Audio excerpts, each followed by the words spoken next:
राम राम हरे हरे हरे कृष्ण कृष्ण कृष्ण हरे हरे जानकी कांतस्मरणं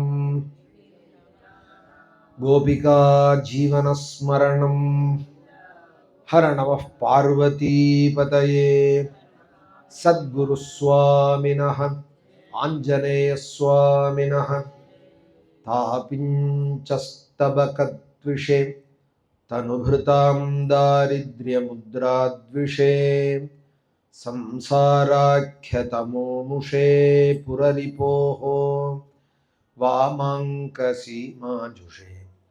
कम्पातीरमुपेयुषे कवयतां जिह्वाकुटीं जग्मुषे विश्वत्रानपुषे नमोऽस्तु सततं तस्मै परं ज्योतिषे चन्द्रापीडां चतुरवदनां चञ्चलापाङ्गलीलां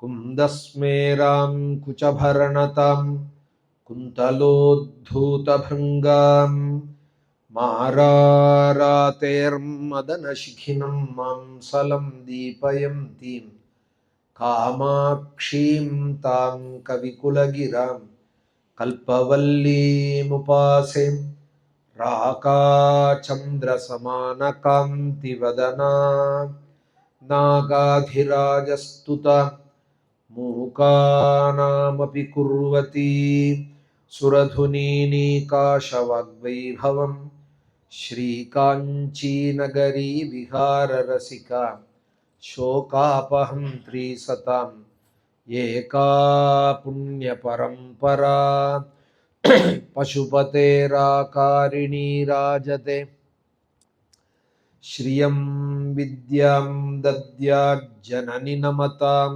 कीर्तिममितां सुपुत्रं प्रादप्ते तव झटिति कामाक्षि करुणा त्रिलोक्यामाधिक्यं त्रिपुरपरिपन्थि प्रणयिनि प्रणामः त्वत्पादे शमितदुरिते किं न कुरुते बाणेन पुष्पधनुषः परिकल्प्यमानत्राणेन भक्तमनसां करुणाकरेण कोणेन कोमलदृशस्तव कामकोटि शोणेन शोषय शिवे मम शोकसिन्धुं सदा பேச குறைச்சிருங்க கிட்ட வச்சுக்கிட்டுமா பேச குறைச்சிருங்க सदा बालरूपापि विघ्नाद्रिहन्त्रि महादन्ति वक्त्रापि पञ्चास्य मान्या विधीन्द्रादिमृग्या गणेशाभिधामे विधत्तां श्रियं कापि कल्याणमूर्तिः कल्पद्रुमं प्रणमतां कमलारुणाभं स्कन्दं भुजद्वयमनामयमेकवक्त्रं कात्यायनि प्रियसुतं कटिबद्धवामं कौपीनदण्डधर दक्षिणहस्तमीडे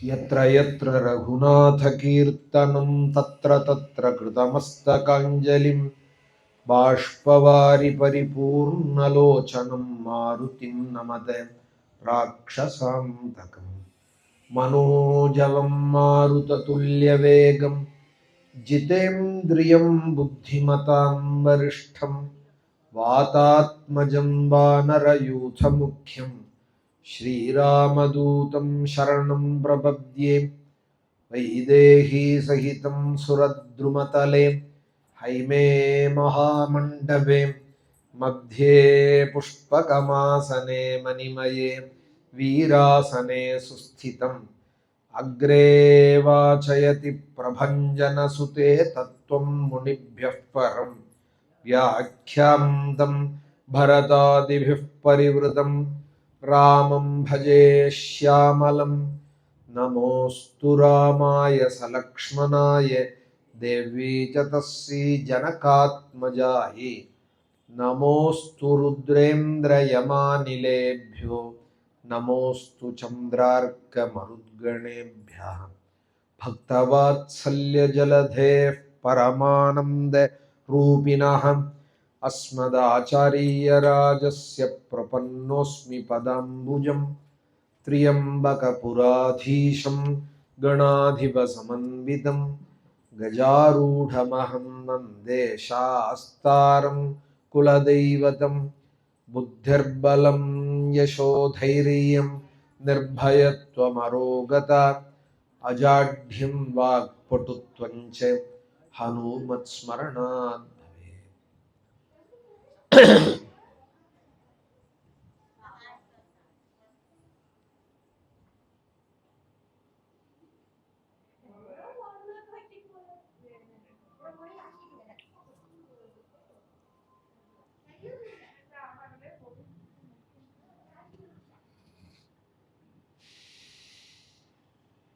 ஸ்ரீயப்பதியான பகவானிடத்தில் இடைவிடாத ஒரு பிரேம செய்யறதுக்கு தான் பக்தின்னு பேர். அந்த அன்பு எப்பொழுதும் இருக்கணும். அந்த பக்தி மார்க்கத்தில் பெரியோர்கள்லாம் 2 விதங்கள் சொல்றா. 2 விதமான பக்தி, 4 விதமான பக்தி, 5 விதமான பக்தி, 9 விதமான பக்தி. பக்தியிலேயே பல விதமாக சொல்லப்படுறது. காந்த பக்தி, வாத்சல்ய பக்தி, தாஸ்ய பக்தி, பிரேம பக்தி மாதிரி பல விதமாக இந்த பக்தி லட்சணங்களை பெரியோர்கள்லாம் சொல்றா. 2 விதமாக சொல்றதுல ஒரு ரசம். அது என்ன அழகுன்னா, மர்க்கட கிஷோர ஞாயம், மார்ஜார கிஷோர ஞாயம் அப்படின்னு 2 விதமாக பக்தியை சொல்லுவாள். குரங்கு பிரசவிச்சுதானால் மரத்திலேயே தான் பிரசவிக்கும். கீழே இறங்கி வந்து பிரசவத்துக்காக கீழே இறங்கி வராது, மரத்திலேயே தான் வாழும். அதுக்கு வீடு அதுதான். மரக்கலையிலேயே பிரசவ காலத்திலையும் பிரசவிக்கும். ஒரு ஆச்சரியம், பிரசவிக்கிறதையே அந்த குழந்தை பாதி வெளியில வந்திருக்கிறதையே கையால் அப்படி தழுவி பக்கத்தில் இருக்கிற கலையை பிடிக்கும், இல்லை அம்மாவோட கையை பிடிக்கும், காலை பிடிக்கும். கீழே விழுந்துடாதோ, பிறக்கிறதே குழந்தை கீழே விழுந்துடாதோ, விழாது. மரத்துலேருந்து அம்மா தான் பிரசவிக்கிறது. அந்த பிறந்த குழந்தையே லாலனை பண்ண வேண்டாமா, பிடிச்சிக்க வேண்டாமான்னால் பிறக்கிறதையே அதுக்கு பிடிச்சிக்கிறதும் தெரிஞ்சுடும். பட்டுன்னு பக்கத்தில் ஏதாவது ஒரு சின்ன களை இருந்தால் பிடிக்கும், இல்லை அம்மாவோட வயத்தை பிடிச்சிக்கும், காலை பிடிச்சிக்கும். பிறக்கிறதையே அதுக்கு சுபாவமாக பிடிச்சிக்கிறது.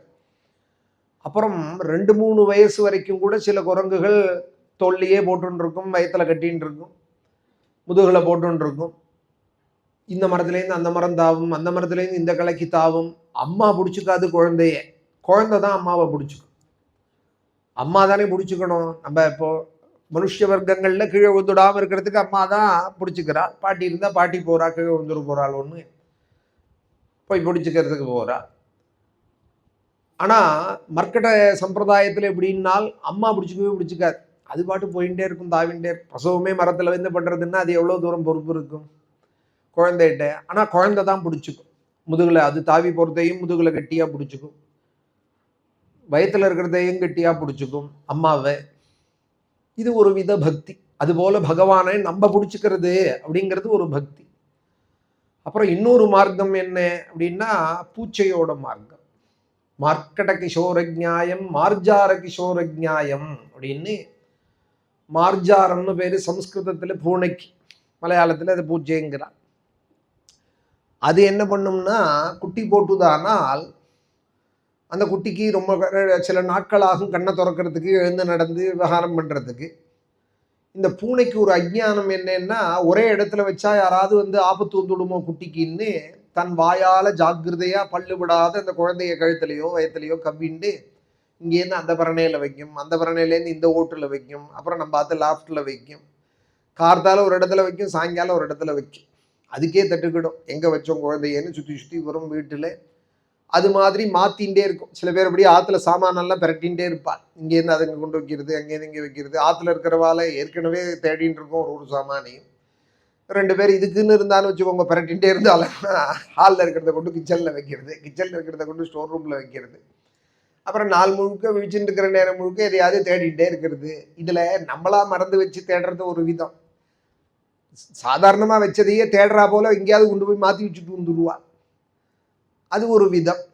அதுபோல இந்த பூனை என்ன பண்றது, ஒரு நாளைக்கு லாஃப்ட்ல வைக்கும், ஒரு நாளைக்கு ஓட்டுல வைக்கும், ஒரு நாளைக்கு பரணையில வைக்கும், மாத்தின்ண்டே இருக்கும். அந்த குட்டிக்கு ஒன்றும் லட்சியம் இல்லை. அம்மா தான் வாயால கவ்விண்டு எடுத்துன்னு போகும். சமயத்தில் கவ்விண்டு தாண்டவே தாண்டும். உத்தரத்தெல்லாம் ஒரு உத்தரத்துலேருந்து ஒரு உத்தரத்துக்கு தாண்டும், ஓட்டுலேருந்து ஒரு ஓட்டுக்கு தாண்டும். ஆனால் பல்லு ரொம்ப ஷார்ப்பாக இருக்கும். பூனைக்கு புலிகையோட வர்க்கம் இல்லையா, பல்லும் சரி நகமும் சரி ரொம்ப ஷார்ப்பாக இருக்கும். ஆனால் அந்த குழந்தைய பாதிக்காது. அது வயத்தில் இறங்கிவிடாதபடிக்கு ஜாக்கிரதையாக கவ்வவும் கவனம் கீழையும் விழுந்துவிடக்கூடாது, கீழையும் விழுந்துவிடக்கூடாது. கவ்வவும் கவனம் பிடிச்சிட்டு தாண்டவும் தாண்டணும், கீழே போட்டு விடக்கூடாது. ரொம்ப ஜாக்கிரதையாக பண்ணும் அந்த பூச்சை. அப்படி குழந்தைய அங்கங்கே வச்சு எப்படி காப்பாற்றுறதோ அதற்கு பேர் மார்ஜார கிஷோர நியாயம் அப்படின்னு பேர். அது ஒரு விதமான பக்தி. பக்தியில் ஆச்சாரியர்கள் இந்த ரெண்டை முக்கியமாக எடுத்திருக்கா. மர்க்கட கிஷோர நியாயம், மார்ஜார கிஷோர நியாயம் அப்படின்னு. பகவான் நம்ம பிடிச்சிக்கிறது ஒரு விதம். எப்படி அந்த தாய் பூச்சை குழந்தைய எப்படி பிடிச்சிக்கிறதோ அதுபோல் பகவான் நம்மளை பிடிச்சிக்கிறதுங்கிறது ஒரு விதம். பகவான் நம்மளை பிடிச்சிக்கிறது அப்படின்னா என்னன்னால், நம்ம ஒரு சங்கல்பமும் இல்லாமல் இருக்கிறது. இதை பண்ணணும், அதை பண்ணணும், இப்படி பண்ணணும், அப்படி பண்ணணும். ஒரு சங்கல்பம் உண்டாரதே தானே அப்புறம் அதுக்கான காரியங்கள் தொடங்குறது.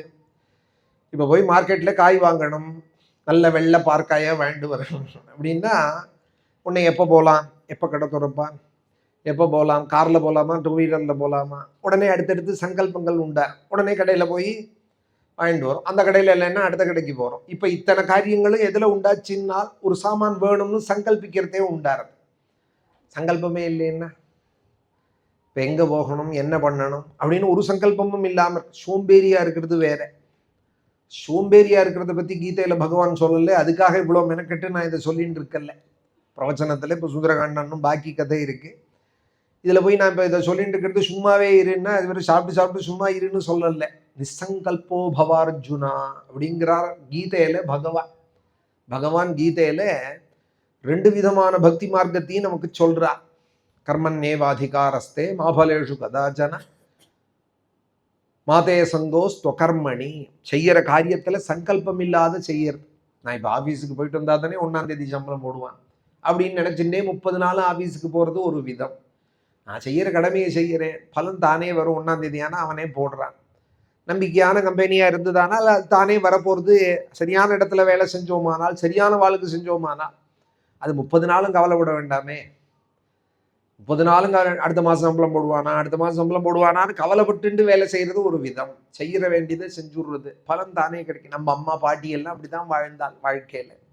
ஏதாவது ஒன்று கேட்கக்கூட மாட்டா, தாத்தாட்டே அப்பாட்ட அப்படி தான் வாழ்க்கை நடத்துவாள். அவராக பார்த்து அம்மா நீ புடவை வாங்கினாலா இருதே, எதாவது வாங்கிக்கிறியா, தீபாவளி வருதே, பொங்கல் வருதே, வாங்கிக்கோன்னு சொல்லுவாள். ஏதாவது நகை வாங்கிக்கிறியா, நெல் போட்டு பணம் வந்திருக்கு விவசாயத்தில் கிருஷியில், ஏதாவது வாங்கிக்கோன்னு கேட்டால் அது கூட இன்னும் வேணும்னு சொல்ல தெரியாது நம்ம பாட்டி அம்மாக்கள்லாம். இவராக பார்த்து ஏதோ வாங்கிட்டு வந்து கொடுப்பார். சங்கல்பம் இல்லாத வாழல். அவருக்கு ஒரு சங்கல்பந்தான். அவருக்கு தாகம்னு சொன்னால் தூதம் கொண்டு கொடுக்கறது, அவருக்கு வேணுங்கிறத சமைச்சு போடுறது, வேர்த்தா விசிறுறது. இது மாதிரி ஒரு சங்கல்பம் இல்லாத சாத்வி நெய்ஜ விபும் லதாட்சிதுரும். இந்த பக்தியை பற்றி ஆதிசங்கர் பகவத்பாதர் சிவானந்த லஹரியில் சொல்கிறார். ஒரு எதிர்பார்ப்பும் இல்லாத கணவனுக்கு சேவை செய்கிற சாத்வி இருக்காலே, சா பக்தி வித்யுச்சதே. அதை நீ பகவானிடத்துல செஞ்சேயானால் அதற்கு தான் பக்தி அப்படின்னு பேர். கணவனிடத்துல மனைவி செய்யறா, நீ பக்தன் பகவானிடத்துல அப்படி ஒரு சங்கல்பம் இல்லாத ஒரு 10 பூ போட்டதுமே இதுக்கு என்ன கொடுப்பார் மகாகணபதி, அருகம்பில் மாலை கட்டிகிட்டே இருக்கிறதையே இதுக்கு என்ன கொடுப்பார், கட்டுறது 10 ரூபா மாலைன்னா 10 லட்சம் ரூபாய்க்கு அப்ளிகேஷன் போடுறது. அந்த மாலையில் 10 குழக்கட்டை பண்ணுறதுக்குள்ளே 1,00,000 ரூபாய்க்கு வேண்டிய அப்ளிகேஷனை கணபதிகிட்ட போடுறது. நம்ம கணபதிக்கு பிரீத்தி, குழக்கட்டை பிடிக்கும்னு செய்கிறது ஒரு விதம். இது செஞ்சால் என்ன கிடைக்கும், அது செஞ்சால் என்ன கிடைக்கும், இதை எதுக்கு செய்யணும், அதை எதுக்கு செய்யணும்னு சங்கல்பத்தோடு கூட எது செஞ்சாலும் காமியமாக செய்யறது. அப்படி இல்லாத நீ செய்யறதை செய்ய பகவான் ரட்சிப்பார். இப்போ ஹனுமாரே இந்த சுந்தரகாண்ட கதையிலேயே பார்த்தோமானா யாரும் செய்ய முடியாத அசாத்தியமான காரியத்தை செஞ்சா. சமுத்திரத்தை தாண்டது யாரும் முடியலைன்னு தெரிஞ்சு போய் தான் அப்புறம் அவரை கிளப்பி விட்டு ஜாம்பவான் கிளம்பி போய் தாண்டார். சீதையை போய் பார்த்து அங்குலியும் கொடுத்து அவள் கொடுத்து சூடாமணியும் வாங்கிட்டு பெரிய காரியங்கள்லாம் பண்ணிவிட்டு திருப்பி ராமர்கிட்ட வந்து எனக்கு என்ன கொடுப்பேராமா அப்படின்னு கூலி கேட்கல. இவ்வளோ பெரிய காரியத்தை செஞ்சுட்டு அவர் கூலி கேட்கல, கை கட்டி வாய் பொத்தின்னு தான் நிற்கிறார் ஹனுமான். இன்னும் சொல்ல போனால் முகத்தை கூட பார்க்கல. முகத்தை பார்த்தா ஏதானு கேட்கறதுக்காக பார்க்கறாளோன்னு நினச்சிட்டுவாரோன்னு சரணத்தையே பார்த்துட்டு இருக்கா. பட்டாபிஷேக படத்தில் பார்த்தோமானா, பழைய தஞ்சாவூர் படங்களில் பார்த்தோமானா ஒரு கையால் காலை பிடிச்சின்னு இருப்பா. கீழே கால் வைக்கிறதுக்கு பீடம் இருக்கும், அதை உபயோகப்படுத்த விட மாட்டார் ஹனுமார். தன் கையால் ஒரு கையால் காலை பிடிச்சிட்டு ஒரு கையால் காலை வருடின்னு இருப்பார். இதுதான் வேணும், வேற என்ன வேணும் எனக்கு வேற ஒன்றும் வேண்டாம். ராமனுடைய ஒரு கைங்கரியம் எனக்கு அதுவே ஜென்மலாபம் அப்படின்னு இருக்கார். அதை தேசிகன் அஷ்டபுஜாஷ்டகம்னு ஒரு ஸ்தோத்திரம் பண்ணியிருக்கார். அஷ்டபுஜத்தான் அப்படின்னு காஞ்சிபுரத்தில் ஒரு திவ்ய தேசம் இருக்கு. வரதராஜனோட கூட 14 திவ்ய தேசம் சேர்ந்தது காஞ்சிபுரம். இங்கேயும் வரதராஜன் தானே இருக்கார். காஞ்சிபுரம் பெருமாள் தானே இங்கேயும் இருக்கா. எங்கள் கிராமத்துலேயும் வரதராஜ பெருமாள் தான், இங்கேயும் வரதராஜ பெருமாள் தான். காஞ்சிபுரம் தான் ஆதியான வரதராஜ க்ஷேத்திரம். அப்புறம் எங்கள் கிராமத்தில் யாரோ பக்தா, நம்ம பூர்வீகால் நமக்கு தெரியாது எப்போ கோவில் உண்டாச்சோ, யாரோ ஒரு காஞ்சிபுரத்தில் வரதராஜன் ஈடுபாடு உள்ள பக்தால் இங்கே கோவில் கட்டி அப்புறம் பரம்பரையாக நம்ம ஆராதனை பண்ணிட்டு வரோம். சில கிராமங்களில் திருப்பதி பக்தால் இருந்திருப்பாள், அவ ஸ்ரீனிவாச பெருமாள்னு பிரதிஷ்டை பண்ணியிருப்பாள். சில ஊர்களில் ரங்கநாதனோட பக்தாலா இருப்பாள், அதனால ரங்கநாதனை பிரதிஷ்டை பண்ணியிருப்பாள். வரதராஜ பெருமாள் இருக்காரே, அவரோட சூட 14 திவ்ய தேசம் இருக்கு. நீரகத்தாய், காரகத்தாய், ஊரகத்தாய்ன்னு இப்படி பல திவ்ய தேசங்கள். அதில் அஷ்டபுஜத்தார் அப்படின்னு கஜேந்திர வரத பெருமாள், கஜேந்திரனை ரட்சிச்சார வரதான்னு 8 கையோடு இருக்கிற பெருமாள். அவரை ஒரு ஸ்தோத்திரம் பண்றார், அஷ்டபுஜாஷ்டகம் அப்படின்னு தேசிகன். அதுல சொல்றார், நீ ரட்சிக்கணும்னு சங்கல்பிச்சதுக்கு பிச்சுட்டேயானால் அப்புறம் நான் முயற்சி என்னத்துக்கு, என்னோட முயற்சி என்னத்துக்கு? தொயி ரக்ஷதி ரக்ஷகைஹ் கிமன்யைஹி தொயி சாரக்ஷதி ரக்ஷகைஹ் கிமன்யைஹி இது நிச்சிதமதி. நான் ஒரு தீர்மானத்தில் இருக்கேன். என்ன தீர்மானம்னா, நீ ரட்சிக்கணும்னு சங்கல்பிச்சுட்டேயானால் எனக்கு ஒரு கவலை இல்லை, பகவான் பார்த்து பாருன்னு நான் இருக்கேன். நீ ரட்சிக்க வேண்டாம்னு சங்கல்பிச்சுட்டேயானால் 1000 பேர் சேர்ந்தாலும் ஊரே சேர்ந்து என்னை வாழ வைக்கிறேன்னாலும் என்னை வாழ வைக்க முடியாது. தொய்சாரக்ஷதி ரக்ஷகைஹி கிமன்யைஹி. நீ ரட்சிக்க வேண்டாம்னு என் விஷயத்துல சங்கல்பிச்சுட்டேயானால் யாருக்கு நான் பார்த்துக்கிறேன்னு யார் சொல்ல முடியும்? பகவானால விடப்பட்டவால யார் நான் பார்த்துக்கிறேன்னு சொல்ல முடியும்? நான் இருக்கேன் கவலைப்படாதேன்னு லோகத்துல ஒரு சந்தர்ப்பம், ஏதோ ஒரு சந்தர்ப்பத்துல ஒரு துக்கம் வர காலத்துல ஒருத்தருக்கு ஒருத்தர் சொல்லிப்பா. ஒரு உபச்சாரத்துக்கு தான் அந்த வார்த்தையே தவிர யாரை யார் காப்பாற்றுவாள்? ஏதாவது ஒரு கஷ்டம்னு வந்து அவ சொன்னாலேன்னு ஞாபகமா ஃபோன் பண்ணோமானா சுவிட்ச் ஆஃப் பண்ணிவிடுவான் ஃபோனு, இல்லைன்னா சைலண்ட்ல போட்டுருவான், இல்லை பிளாக்ல போட்டுருவான். அன்னைக்கு ஏதோ சொன்னான் ஊருக்காக 4 பேர் முன்னாடி, நான் பார்த்துக்கிறேன் கவலைப்படாதேன்னு. ஒரு அப்பா மறைஞ்சு விட்டார், ஆத்துல ஏதோ ஒரு கஷ்டம் வந்தால் கவலைப்படாதே நான் இருக்கேன், என் நம்பர் வச்சுக்கோ அப்படின்னா. ஏதோ உபச்சாரத்துக்கு வேணா இருக்கலாமே தவிர அவன் இருக்கான்னு நம்பின்னு இருக்க முடியுமா? லோகத்துல இதெல்லாம் அனுபவம் வந்து தெரிஞ்சுக்கிறத விட சொல்லி தெரிஞ்சுட்டா அது ரொம்ப நல்லது. எல்லாத்தையும் பட்டு தெரிஞ்சுக்கிறதுங்கிறது ரொம்ப அவரம். சொல்லி கேட்கறது மூலமாவே தெரிஞ்சுக்கிறது ரொம்ப நல்லது. அதுக்காக தான் படிக்கிறது கேட்கறது நல்ல விஷயங்களை. பகவான் ஒருத்தர் தான் ரட்சிப்பார். அபயம் அப்படிங்கிறது சுவாமி தானே வச்சுட்டு இருக்கார். அடுத்ததாக ஆச்சாரியாலாம் வச்சுட்டு இருக்கார். ஆதிசங்கரர்லேருந்து நம்ம காஞ்சி பெரியவாள்லேருந்து சிங்ககிரி பெரியவாள்லேருந்து அபயம் அப்படின்னு. இந்த அபயங்கிற இந்த கை இருக்கே, இது அபய முத்திரேன்னு பேர். வரத முத்திரேன்னு பேர். கை எப்படி வச்சிருந்தா, நம்பூர் பெருமாள் இப்படி வச்சுட்டு இருப்பார். வரதராஜன் இல்லையா, கொடுக்கறதே கை இப்படி இருக்கும், வரத முத்திரை. எங்கூர் பெருமாள் ரங்கநாதன் கை எப்படி வச்சுட்டு இருப்பார், அவர் அபயம் கொடுக்கிற பெருமாள். இவர் வரன் கேட்ட வரனெல்லாம் கொடுக்கிறவர்கள்ல ராஜன், அதனால வரத ராஜன். வரதர்கள்ல இவன் ராஜன், இவனுக்கு மேல ஒருத்தர் கிடையாது, கொடுக்க முடியாது யாரும். அதனால இப்படி கை வச்சுட்டு இருப்பார். சில பேர் இப்படி கை வச்சுட்டு இருப்பார், சில பெருமாள் இப்படி கை வச்சுட்டு இருப்பார், சில பெருமாள் இப்படி. திருவனந்தபுரத்துலேருந்து ஒரு மணி போனோமானால் திருவள்ளாவா ஜனார்தன க்ஷேத்திரம். ஜனார்தன க்ஷேத்திரம் அங்கே வர்க்கலை ஜனார்தன க்ஷேத்திரத்தில் பெருமாள் இப்படி கை வச்சுட்டு இருப்பார். ஏன்னா ஒரு ராஜா வந்து லட்சம் போஜனம் பண்ண சங்கல்பிச்சார், கடைசியில் ஒரே ஒரு பிராமணா கிடைக்கல. அவர் வருத்தப்படுறதே பெருமாளே வந்து பிராமண ரூபத்தில் வந்து ஆபோஷனம் வாங்கிண்டா. சாப்பிட்றதே குடுக்கி நீர் கொடுப்பா இல்லையா, அது மாதிரி ஆபோஷனம் இப்படி கையை வச்சுட்டு இருக்கார் வர்க்கல பெருமாள், ஜனார்தன பெருமாள். அதனாலதான் அன்னதானம் போடுறதையும் ஸ்ராத்த காலங்கள்லையும் ஜனார்தன பிரியதான் தியாத்வா தேவம் ஜனார்தனம் ஸ்ராத்த காலே கயாம் தியாத்வா தேவம் ஜனார்தனம். ஸ்ராத்த காலங்கள்ல அவரை நினைக்க, ஸ்ராத்த காலங்கள்லயே பெருமாளை நினைக்கணும்னு சொன்னா எப்பதான் நினைக்க வேண்டாம் பெருமாளை? ஏதோ ஸ்ராத்த தினத்துல கோயிலுக்கு போக வேண்டாம்னு ஒரு இது வச்சுட்டு இருப்பாள். அதோட கூட ஒரு தர்மத்தையும் சொல்றேன். ஏதானு 10 நாள் 12 நாள் வாழாமையோ பிழையோ, பிழை தானே, பிழை வாழாமை தானே அந்த 10 நாளைக்கு கோயிலுக்கு போக வேண்டாம்னு வச்சுட்டு இருப்பாள். 12 நாளைக்கு தான் போகக்கூடாதே தவிர, சுபஸ்வீகாரத்தன்னைக்கு வாத்தியாரே சொல்லுவார் கோயில் போயிட்டு வாங்கோ அப்படின்பார். சந்தனம் சக்கரை கொடுப்பார், புஷ்பம் கொடுப்பார். இதான் சுபஸ்வீகரணம்னு பேர். 12 நாள் போனவாளுக்கு செய்யறது, அப்புறம் சுபஸ்வீகாரம் நமக்கு செய்யறது. நவகிரகம் பண்ணி நம்ம குடும்பம் நல்லா இருக்கணும்னு மேலே அதை நினைக்கணும். போனவாளையே ஒரு வருஷம் நினைக்கிறது, 10 வருஷம் நினைச்சுட்டு இருக்கக்கூடாது. போனவாளை நினைக்கிறதுக்கு அந்த 12 நாள் தான். வேணா திரும்பி வர போறாளா எத்தனை நினைச்சதுக்காகவும். மேற்கொண்டு இருக்கிறவாள் நம்ம குழந்தைகள் எல்லாரும் க்ஷேமமா இருக்கிறதுக்கு சுபஸ்வீகாரத்துலேருந்தே கோவிலுக்கெல்லாம் வர ஆரம்பிச்சுடணும். மனசுக்கு ரொம்ப இதாக இருந்தது, ஒரு மாசமாவது அனுஷ்டிச்சுட்டு அப்புறம் வர ஆரம்பிச்சிடும். ஒரு திரைபக்ஷிக மாசிகம் ஒரு 45 நாள் ஆயிடுதுன்னா அப்புறம் கோவிலுக்கெல்லாம். மலை கோவிலுக்கு தான் போகக்கூடாது. திருப்பதி மாதிரி, பழனி மாதிரி மலை ஏறி உள்ள கோவிலுக்கு ஒரு வருஷம் போக வேண்டாம்னு அந்த நியமம் சொல்லுவாள். ஏதாவது தேர் இழுக்கிறேன், காவடி எடுக்கிறேன்னு பிரார்த்தனை இருந்தால் அதை பண்ணாதே சொல்லுவாள் ஒரு வருஷத்துக்கு. ஆனால் கேரளத்தில் ஒரு விசேஷம், பாகவத சப்தாகம் நடத்துவாள். ஒரு வருஷத்துக்குள்ளே 13 நாள், ஒரு மாதம் ஆயிடுதுனாலே உடனே யாராவது மறிச்சா உடனே ஒரு பாகவத சப்தாகம் நடத்துவாள். வீட்டுக்கு வீடு நடத்துவாள். இது எல்லாம் உண்டோனும், நல்லது கெட்டது எல்லா ராத்திரியும் இருக்குமோனும். ஒரு மாதம் ஆயிடுதுன்னா உடனே ஒரு பாகவத சப்தாகம் அப்பாவோ அம்மாவோ மறைஞ்சா நடத்துவாள்.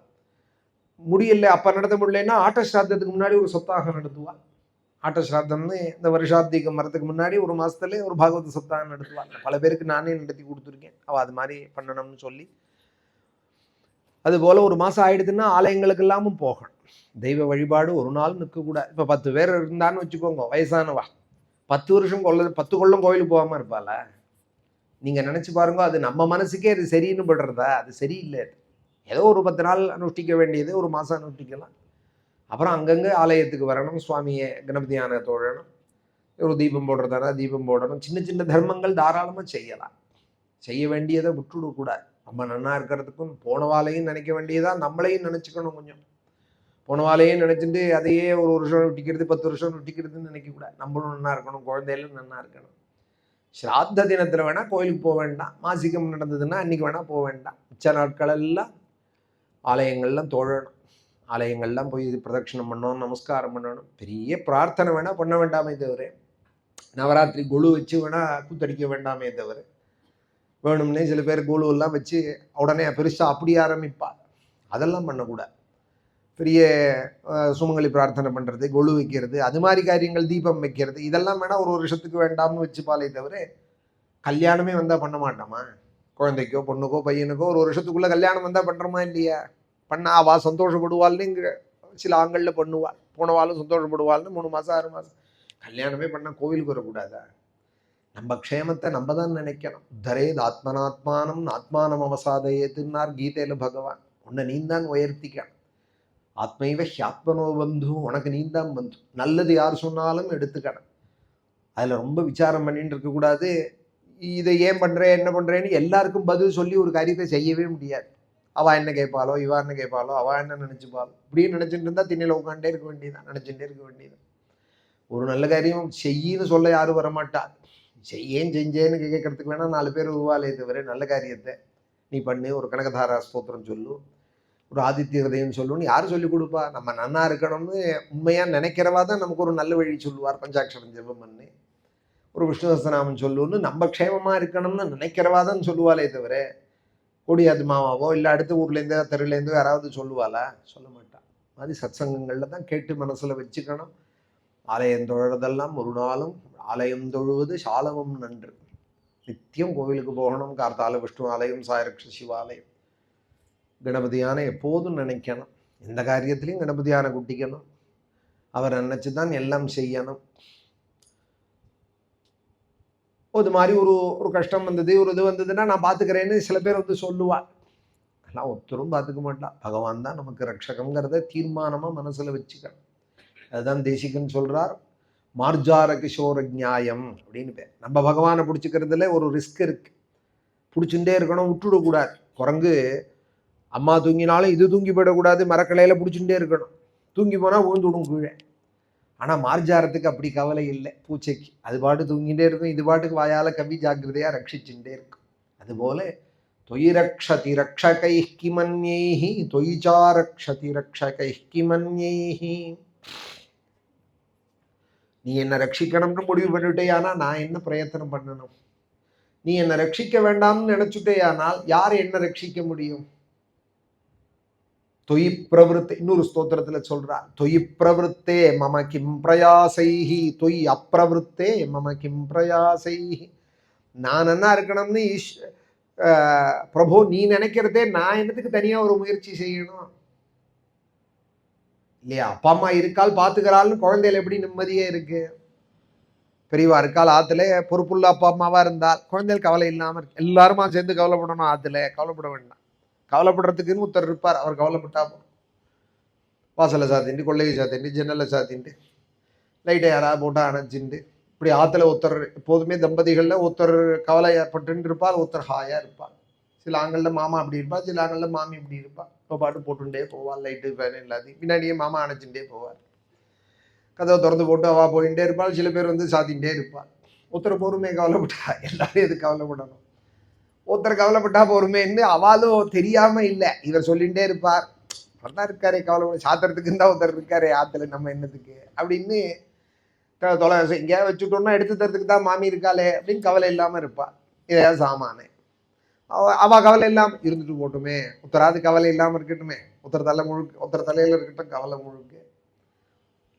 அதுபோல் தேசிகன் சொல்றார், நீ என்ன காப்பாற்றணும்னு பிரவருத்தி எடுத்துட்டே, ஆனால் அப்புறம் நான் என்ன செய்யணும்? தொயி பிரவருத்தே மம கிம் பிரயாசைஹி. நீ என்ன காப்பாற்றணும்னு சங்கல்பிக்கலையானால் நான் என்ன, யார் என்ன காப்பாற்ற முடியும்? நான் என்னுடைய முயற்சி தான் எந்த மட்டும் கொண்டு விடும்? தொய் அப்பிரவருத்தே மம கிம் பிரயாசைஹி. சும்மா இருக்கணும்னு சொல்லலை இங்க. இப்போ பகவான் சங்கல்பிச்சுட்டா கவலை இல்லைன்னு சொல்றோம். பகவான் எப்படி சங்கல்பிப்பார்? அவர் சங்கல்பிச்சுட்டா எனக்கு ஒன்றும் முயற்சி வேண்டாம்னு சொல்றோம். லௌகீகமான முயற்சி தான் வேண்டாமே தவிர, கோவிலுக்கு வர்றது, நமஸ்காரம் பண்றது, நல்ல ஸ்தோத்திரங்களை படிக்கிறது, இது மாதிரி புண்ணிய கதைகளை கேட்கறது, விஷ்ணு சஹஸ்ரநாமம் சொல்றது, இந்த முயற்சியை ஒரு நாள் முட்டுடக்கூடாது. சாதனமான முயற்சியை செஞ்சுட்டே இருக்கணும். லௌகிகமான பிரவೃத்தியை குறைச்சிக்கணும். அதுதான் பக்தனோட லட்சணம். பக்தனுடைய லட்சணம் மெட்டீரியலிஸ்டிக்கா வாழறதுங்கிறா இல்லையா இங்கிலீஷ்ல, அது போகக்கூடாது. பகவான் இருக்கான்னு ரட்சிப்பான், பகவான் இருக்கான்னு ரட்சிப்பான்னு இருந்தோமானால் அதுல இருக்கிற நிம்மதி நம்மளை கவலைப்பட்டோமானால் இருக்காது. ஒரு நாளும் அதுல அந்த சாந்தியை அனுபவிக்க முடியாது. தாயார் இங்க ராமனை நினைச்சுட்டு தான் இருக்கா. லங்கையில வந்து வேற அவள் ஒரு முயற்சியும் செய்யலை. இங்க போகணும் அங்க போகணும், நம்மளா ஏதாவது தப்பிக்க உபாயம் உண்டா, வேற ஏதாவது வழி உண்டா, யார்ட்டையா ஏதாவது சொல்லி அனுப்பலாமா? ஒரு முயற்சியும் இல்லை. ஒரே ஒரு நம்பிக்கை. என்ன நம்பிக்கைன்னால், ராமன் என்னை ரட்சிப்பான்,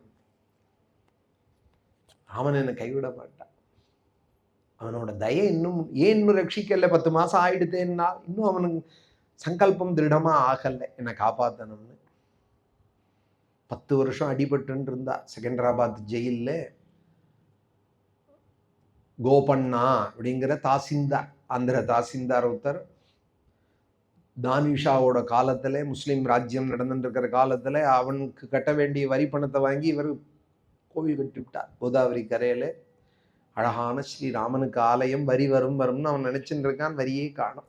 வரி பணத்தை எடுத்து இவர் தன் கையிலேருந்து கட்டினா தன் சொத்தெல்லாம் ஆச்சு. போராத்துக்கு வரி பணத்தை எடுத்து போட்டு விட்டான்.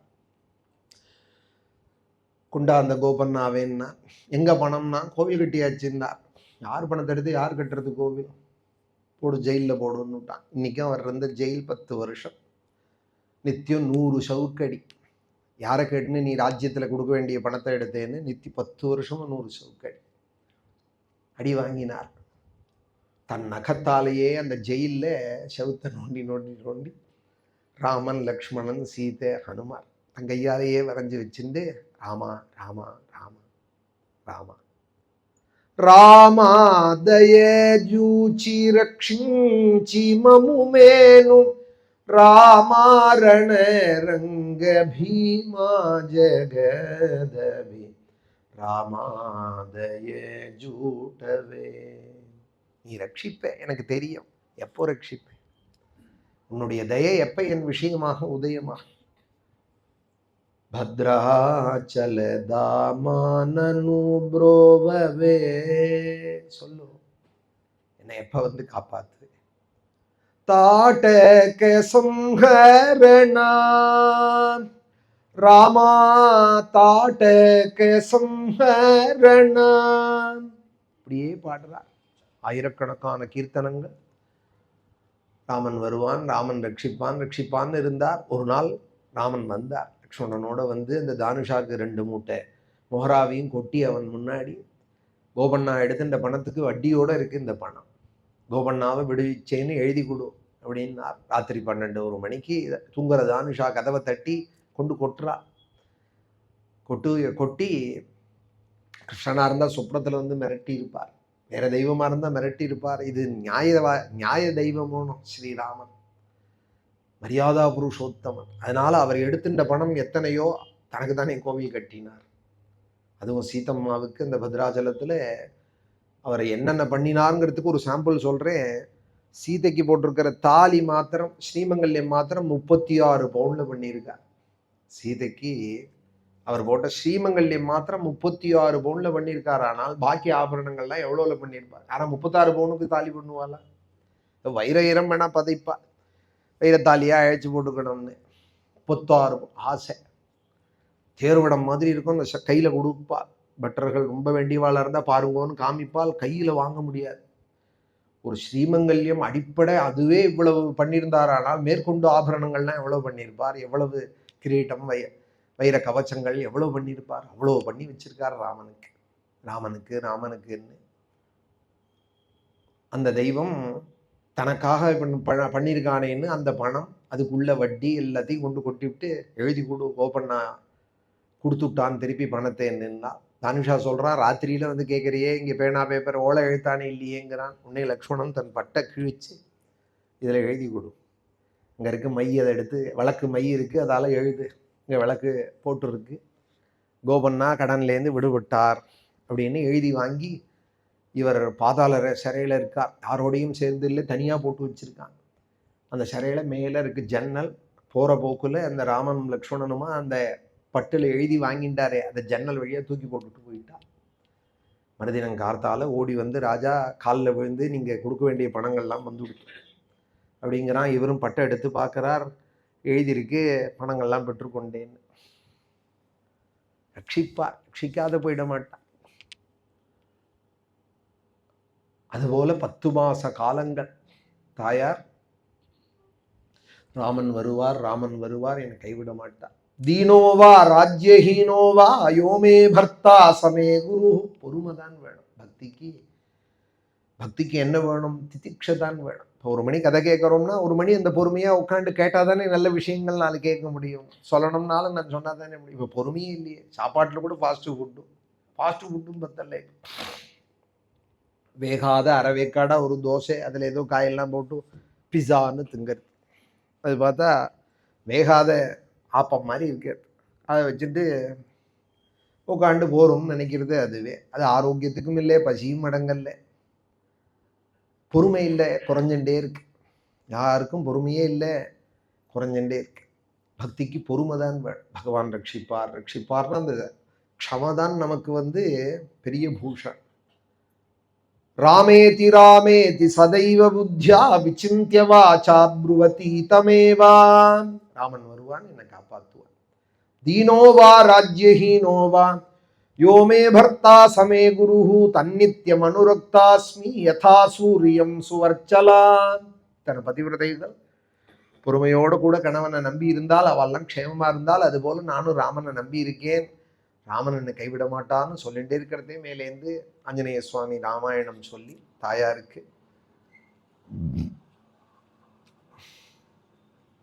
சொப்னோமயாயம் விக்ருதோத்ய திருஷ்டா சாகாமிருகா சாஸ்திரகணைர் நிஷித்தா சுஸ்தியஸ்து ராமாய சலக்ஷ்மணாயே ததாபி துர்மே ஜனகஸ்ய ராஜ்ஞாம். கலையில் இருக்கிற அந்த ஹனுமாரை கண்டுட்டார். வேஷ்டிதார்ஜுன வஸ்திரம் தம் வித்யுத் சங்காத பிங்களம். அவரும் இறங்கி வந்து வினீத வேஷா கிருபனக சாஷ்டாங்கமாக தாயாருக்கு நமஸ்காரம் பண்ணி பிரணிபத்திய உபசத்தியச்ச நமஸ்காரம் பண்ணி, அம்மா நீங்கள் ராமனுடைய பத்னி சீதையாக இருக்கும் பட்சத்திலே நான் ராமதூதன் வந்திருக்கேன்னு உங்களுக்கு வந்துடுத்து மங்களம், ராமன் என்னை அமைச்சு வச்சிருக்காள் அப்படின்னதுமே தாயாருக்கு இது சொப்பனமா நிஜமா, லங்கைக்குள்ளே யாரும் வர முடியாதுன்னு வாழ்லாம் பேசிண்டாலே. ஒரு குரங்கு வந்திருக்கே, இது சொப்பனம் ஏதாவது நான் காண்றேனா இல்லை நிஜம்தானா? அதனால என்ன பண்றாள், திருப்பி திருப்பி ஹனுமாரே நீ ராமனை பத்தி சொல்லு, நீ ராமனை பத்தி சொல். தானிபூய சமாச்சக்ஷுவ, நீ ராமன் எப்படி இருப்பான், நீ பார்த்துருக்கியா ராமனை? இல்லை சும்மா நான் அழுதுண்டே இருக்கேனேன்னு ஒரு குரங்கு இறக்கப்பட்டு என்னை சமாதானப்படுத்த வந்திருக்கியா? ராமன் எப்படி இருப்பான்னு சொல்லுவோம். ஆதித்யைவ தேஜஸ்வி லோககாந்த சசி யதா ராஜா சர்வஸ்ய லோகஸ்ய மகேந்திர வருணோபமஹ ராமः கமலபத்ராக்ஷः சர்வசத்வ மனோஹரः ரூபதாட்சிண்ய சம்பன்னः பிரசூதோ ஜனகாத்மஜே. அம்மா ராமன் சூரியன் போல இருப்பான், அம்மா தேஜஸ்ல சூரியன் போல இருப்பான். அதுக்காக எல்லாரையும் சுட மாட்டான் அம்மா, பார்வையில சந்திரன் போல இருப்பான், குளிர்ந்த பார்வையா எல்லாரையும் பார்ப்பான், அன்றவாளுக்கும் நல்ல குழுமையை கொடுப்பான். லோககாம் தஷியதா. பொதுவா ராமன் சூரிய வம்சத்துல அவதரிச்சவன். நியாயமா பேர் என்ன வச்சிருக்கணும், ராம சூரியன் தான் வச்சிருக்கணும். சந்திரவம்சம்ங்கிறது அப்புறம் ஏற்பட்டது. ஆனா ராமனுக்கு என்ன பேரு, ராமசூரியன் பேர் இல்லை, ராமச்சந்திரன் தான் பேர். கிருஷ்ணன் சந்திரவம்சத்துல அவதாரம் பண்ணினார், வடக்கே எல்லாம் கிருஷ்ண சந்திரன் பேர் வைப்பா. நான் சந்திரவம்சத்துல அவதாரம் பண்ணினார் அப்படிங்கிறதுனால கிருஷ்ணச்சந்தர் அப்படின்னு வடக்கே எல்லாம் நிறைய பேர் வைப்பாள், கிருஷ்ணச்சந்திரன். அப்படி பார்த்தோமானா சூரிய வம்சத்துல வந்த ராமருக்கு என்ன பேர் வச்சிருக்கணும், ராமசூரியன் தானே வச்சிருக்கணும். ஆனா ராமச்சந்திரன் பேர். ஏன்னால் அவர் பிறந்ததுதான் சூரிய வம்சமே தவிர, தேஜஸ்ல தான் அவர் சூரியனே தவிர, அன்றவாளுக்கெல்லாம் மனசுக்கு ஒரு குதூகலத்தையும் குளுமையும் அமிர்ததாரையை வருஷிக்கிற சந்திரன் போல குளுமையா இருக்கிறவரா. சந்திராயி நமஹ, சந்திரவதனாயி நமஹ, ஆஹ்லாத ஜனன்யி நமஹ. மகாலட்சுமி அஷ்டோத்திரத்தை பார்த்தோமானா சந்திரன் போல குளுமையா இருக்கிறவெல்லாம் தாயார், சந்திர சகோதரியா. சந்திரவதனாயி நமஹ. சந்திரன் பௌர்ணமி சந்திரனை பார்த்தா கிட்டத்தட்ட தாயார் மாதிரியே இருப்பான். தாயாரோட முகத்தை பிரதிபிம்பிக்கிறா போல இருக்குமாம் பௌர்ணமி சந்திரன். சந்திராயி நமஹ, சந்திரவதனாயி நமஹ, இந்திராயி நமஹ, இந்து சீதலாயி நமஹ. சந்திரன் எப்படி நல்ல குளுமையை கொடுப்பானோ அதுபோல தாயார் கொடுப்பாள் அப்படின்னெல்லாம் அஷ்டோத்திரங்கள்ல நம்ம படிக்கிறோம். இந்து சீதலாயி நமஹ. அதுபோல ராம ஆதித்ய இவ தேஜஸ்வி லோககாந்த சசி யதா. எல்லாரையும் குழுமப்படுத்துறதுல சந்திரன் போல அம்மா அவன். ராஜா சர்வஸ்ய லோகஸ்ய, அதோட அவன் காது பரியந்தம் நீண்டதான நேத்திரம் உடையவன் அம்மா. ஒரு தாமரை எதழ், நன்னா வளர்ந்த தாமரையோட ஒரு எதழை பிச்சு அப்படி பிரிச்சு வச்சோமானால் அந்த எதழ் எவ்வளவு பெருசா இருக்குமோ அது மாதிரி இருக்குமா ராமனுடைய நேத்திரம். கண்ணு எல்லாருக்கும் பெருசா இருக்காது, சில பேருக்கு சின்னதா இருக்கும், சில பேருக்கு மத்தியமா இருக்கும். ஆனா ராமனுக்கு கர்ணாந்த தீர்க்கநயனன் அப்படின்னு பேர். ராம கமலபத்ராட்ச. சட்டை போட்டுக்கலாம், பரவாயில்ல, சட்டையோடு.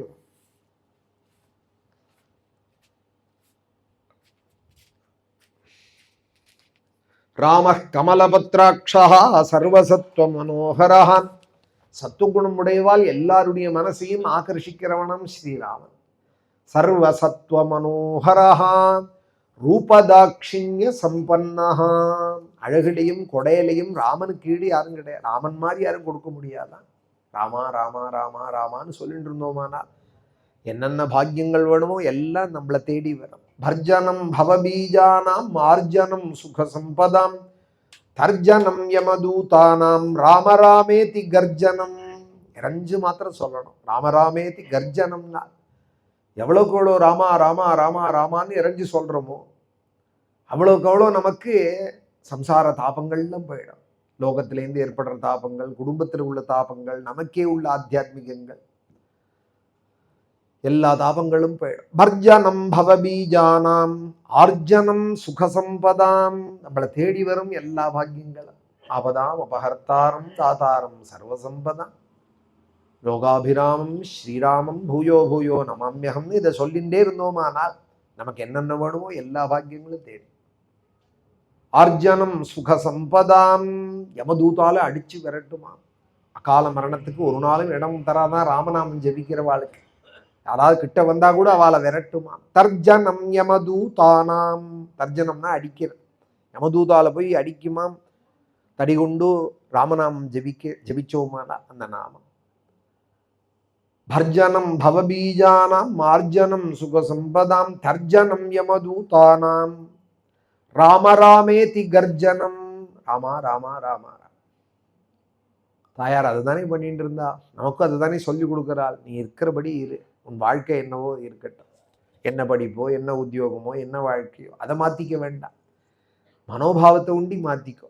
லோக விஷயத்தில் மனசை ரொம்ப விட்டுடாம, இன்னும் வேண்டாத கவலையெல்லாம் மனசில் எடுத்து விட்டுடாம ராமா ராமா ராமான்னு எப்பொழுதும் சொல்லிட்டு நிம்மதியாக இருக்க. நம்மளை நிம்மதியாக இருக்கணும், நம்மளை சுற்றி இருக்கிறவாளையும் கொடுக்குறவாளாக இருக்கணும். நம்ம கவலை கொடுக்குறவாளாக இருக்கக்கூடாது. பக்கத்துலேயே இருந்தாலானா என்ன கவலையை கொடுப்பாலோன்னு இருக்கிறவாளாக இருக்கக்கூடாது.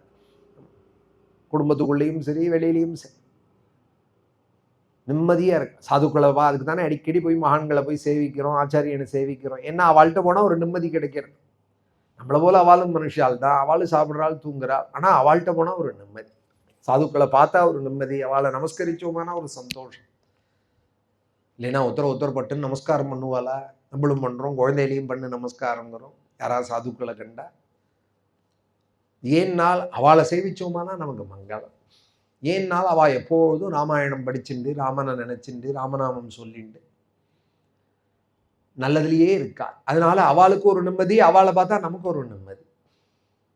தாயார் அப்படிதான் இருந்தால் அசோகவனத்திலே ராமன் இருக்கான் ரட்சிப்பான்னு. ராமனை தவிர எனக்கு வேற யாரும் தெரியாது அப்படின்னு விட்டா. ராமாயே கமாதா ராமாயே கபீதா ராமாயே கப்ராதா சகோதர தாசாச்சி சம்பத்தி ராம சீதாபதி जीवाचा संगती रामायेक ज्ञान रामायेक ध्यान राम समाधान रामायेक दासाची संपत्ती राम सीतापती जीवाचा संगती रामायेक. रामने अम्मा, रामने अप्पा, रामने भ्राता, त्वमेव माता च पिता त्वमेव. சொல்றோம் இல்லையா பக்தி விஷயத்துல? மாதா ராமஹா மத்பிதா ராமச்சந்திரஹா பிராதா ராமஹா மத்சகா ராகவேஷா சர்வஸ்வம் மே ராமச்சந்திரோதயாலுஹோ நானியத் தெய்வம் நைவஜானே. இதெல்லாம் அனுபவத்தோடு சொல்லிட்டு போன வாழ்க்கை. சமர்த்த ராமதாசராக இருக்கட்டும், பத்ராஜல ராமதாசராக இருக்கட்டும், தியாகராஜ சுவாமிகளாக இருக்கட்டும், எத்தனை ராமபக்தால் உலகம் உண்டான காலத்திலேருந்து ஹனுமார்லேருந்து லக்ஷ்மணன்லேருந்து இன்னி நேத்திக்கு இருந்த தியாகராஜ சுவாமிகள் பரியந்தம் ராமா ராமா ராமான்னு சொன்னால் அதில் எத்தனை ஆனந்தம் கிடைக்கிறது, அதனால எத்தனை க்ஷேமங்கள் கிடைக்கிறது. ராமாயணம் படிச்சுட்டு இருந்தோமானால் அதனால எத்தனை பாக்கியங்கள் நமக்கு வருது. குடும்ப விருத்தியும் தனதானிய விருத்தியும் ஸ்திரியஷ்ட முக்கியாக சுகம் உத்தமஞ்சே. பஞ்சனா ராமாயணம் கேட்குறோமானால், நானும் சொல்கிறேன், ஆனால் எல்லா பாக்கியங்களும் தேடி வரும். வால்மீகி சொல்கிறார், குடும்ப விருத்தி தனதானிய விருத்தி எல்லாம் உனக்கு கிடைக்குமப்பா. ஆயுஷ்யம் ஆரோக்கியகரம் யசஸ்யம் சௌப்ராத்திருக்கம் புத்திகரம் சுபஞ்சா. ஆயுசு ஆரோக்கியம் எல்லா பாக்கியமும் ஸ்ரீராமன் கொடுப்பார். அவரை பற்றி பேசின்னு இருந்தால் போகிறோம், அதனால எல்லா பாக்கியமும் கிடைக்குமானால் ஏன் பேசக்கூடாது, அவரை பற்றி ஏன் கேட்கக்கூடாது? அதனாலதான் வருஷா வருஷம் ராமாயணம் படிக்கிறது, பாகவதம் படிக்கிறது. உதயாஸ்தமனம் படிக்கிறாளானா போன வருஷம் எந்த பாகவதம் படித்தாலும் அதுதானே இந்த வருஷம் படிக்கிறா. அப்போ கதையிலையும் போன வருஷம் என்ன துருவ சரித்திரம், பிரகலாத சரித்திரம், கஜேந்திர மோட்சம் சொன்னாலும் அதுதானே இப்போ சொல்ல முடியும். புதுசாக என்ன ஹிட்லரையும் முசோலினியும் பற்றியா சொல்லிட்டு இருக்க முடியும் பாகவதம்னு வச்சுட்டு? சில பேர் அப்படி ஆரம்பிச்சு விடுவா, சொன்னதையே சொல்கிறோமாக்கோம்னு நினச்சிட்டு எதையான ஹிஸ்ட்ரி எடுத்துட்டு முசோலினி இருந்தான், ஹிட்லர் இருந்தான், உட்ராஃப் இருந்தான், அவன் இருந்தான், இவன் இருந்தான், அவன் பேச்செல்லாம் பேசி அந்த 2 மணி நேரத்தை காலக்ஷேபம்னு பேர். அதற்கு காலக்ஷேபம்னா காலத்தை கடத்துறதுன்னு அர்த்தம். காலக்ஷேபம் நகர்த்தவியா, ஒரு நாளும் இந்த காரியம் பண்ணாது. க்ஷீணமாயு க்ஷணே க்ஷணே யமஸ்ய கருணாநாஸ்தி கர்த்தவியம் ஹரிகீர்த்தனம் அப்படிங்கிறது ஸ்மிருதி வாக்கியம். காலக்ஷேபம் பண்ணாது, ஏதோ பொழுது போகணுங்கிறதுக்காக எதையாவது பேசிட்டு இருக்கக்கூடாது. பகவானை பற்றி தான் பேசணும், ராமாயணம் தான் பேசணும், பக்தாலை பற்றி தான் பேசணும். இப்போ பாகவதம் படிக்கிறாளான்னா வருஷா வருஷம் உதயாஸ்தமனம்னா திருப்பி திருப்பி அதே ஸ்துதி தானே படிப்பா. கஜேந்திர மோட்சம், பிரகலாதித்து, பல பேரை கொண்டு படிக்க சொல்றது. ஒத்தொத்தர் ஒரு விதமாக அந்த ரசத்தை நமக்கு சொல்லுவாள். ஒத்தொத்தர் சொல்றதே ஒரு விதமா நமக்கு புரியும். அதுக்காக மாற்றி மாற்றி யாரையாவது விட்டு பிரவச்சனம் பண்ண சொல்றது. கதை ஒன்று தான், ஒரே கடையில் இருக்கிற சாமான் தான். ஒரு கேட்ரிங்காரா பண்ணுறதே ஒரு ரசமாக இருக்குது. மனுக்குட்டி கேட்ரிங்னா அது ஒரு மாதிரி இருக்குது, கோபால் கேட்ரிங்னா அது ஒரு மாதிரி இருக்குது, நம்ம கணேசன்னா அது ஒரு மாதிரி இருக்குது. சமயம் எல்லாரும் ஒரே கடையிலேருந்து தான் வாங்கிட்டு வரால் சாமான். பாக்கத்தில் வித்தியாசம் இருக்கே. ஒரு சாமானை வாங்கிட்டு வந்தா சமைக்க சொன்னாலும் சமையலில் வித்தியாசம் இருக்குது இல்லையா, டேஸ்ட் இல்லை. அதனால தானே அது அவளை கூப்பிடு இவாளை கூப்பிடுங்கிற. யார் வேணாலும் சமைக்கலாம், சாமான் ஒன்று தான்னா யாரை வேணாலும் கூப்பிடுவாளே இல்லையா. அதுபோல ராமாயணம் கதை ஒன்று தான். அதை ஒருத்தர் சொல்கிறதே ஒரு விதமாக நமக்கு மனசில் படும். நமக்கு அது மாதிரி ஒரு பரிபாகம் கிடைக்கும். அதுக்காக பல பேரை சொல்கிறது. ஆனால் இந்த கதை தான் சொல்லியார். ஹனுமார் வந்தார், சீதை லங்கையில் வருத்தப்பட்டு இருந்தால் ஹனுமார் வந்து ராமாயணம் சொன்னார்.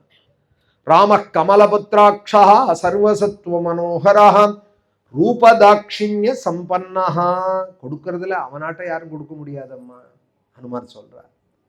ஆனால் இவர் ஏதாவது வாங்கிட்டாரான்னா ஒன்றும் வாங்கிக்க, கூலி கூட கேட்கல. நான் போயிட்டு வந்தேன் ராமா ஏதாவது கொடுன்னு ராமரா பார்த்து வாரி அணைச்சு கட்டிக்கிறார் ஹனுமார். வாத மாமகன் மர்க்கட்டம் விலங்கு. வாதம்னா வாயு பகவான், வாத மாமகன் ஆழ்வார் சொல்றார் ஸ்ரீரங்க பாசுரம்.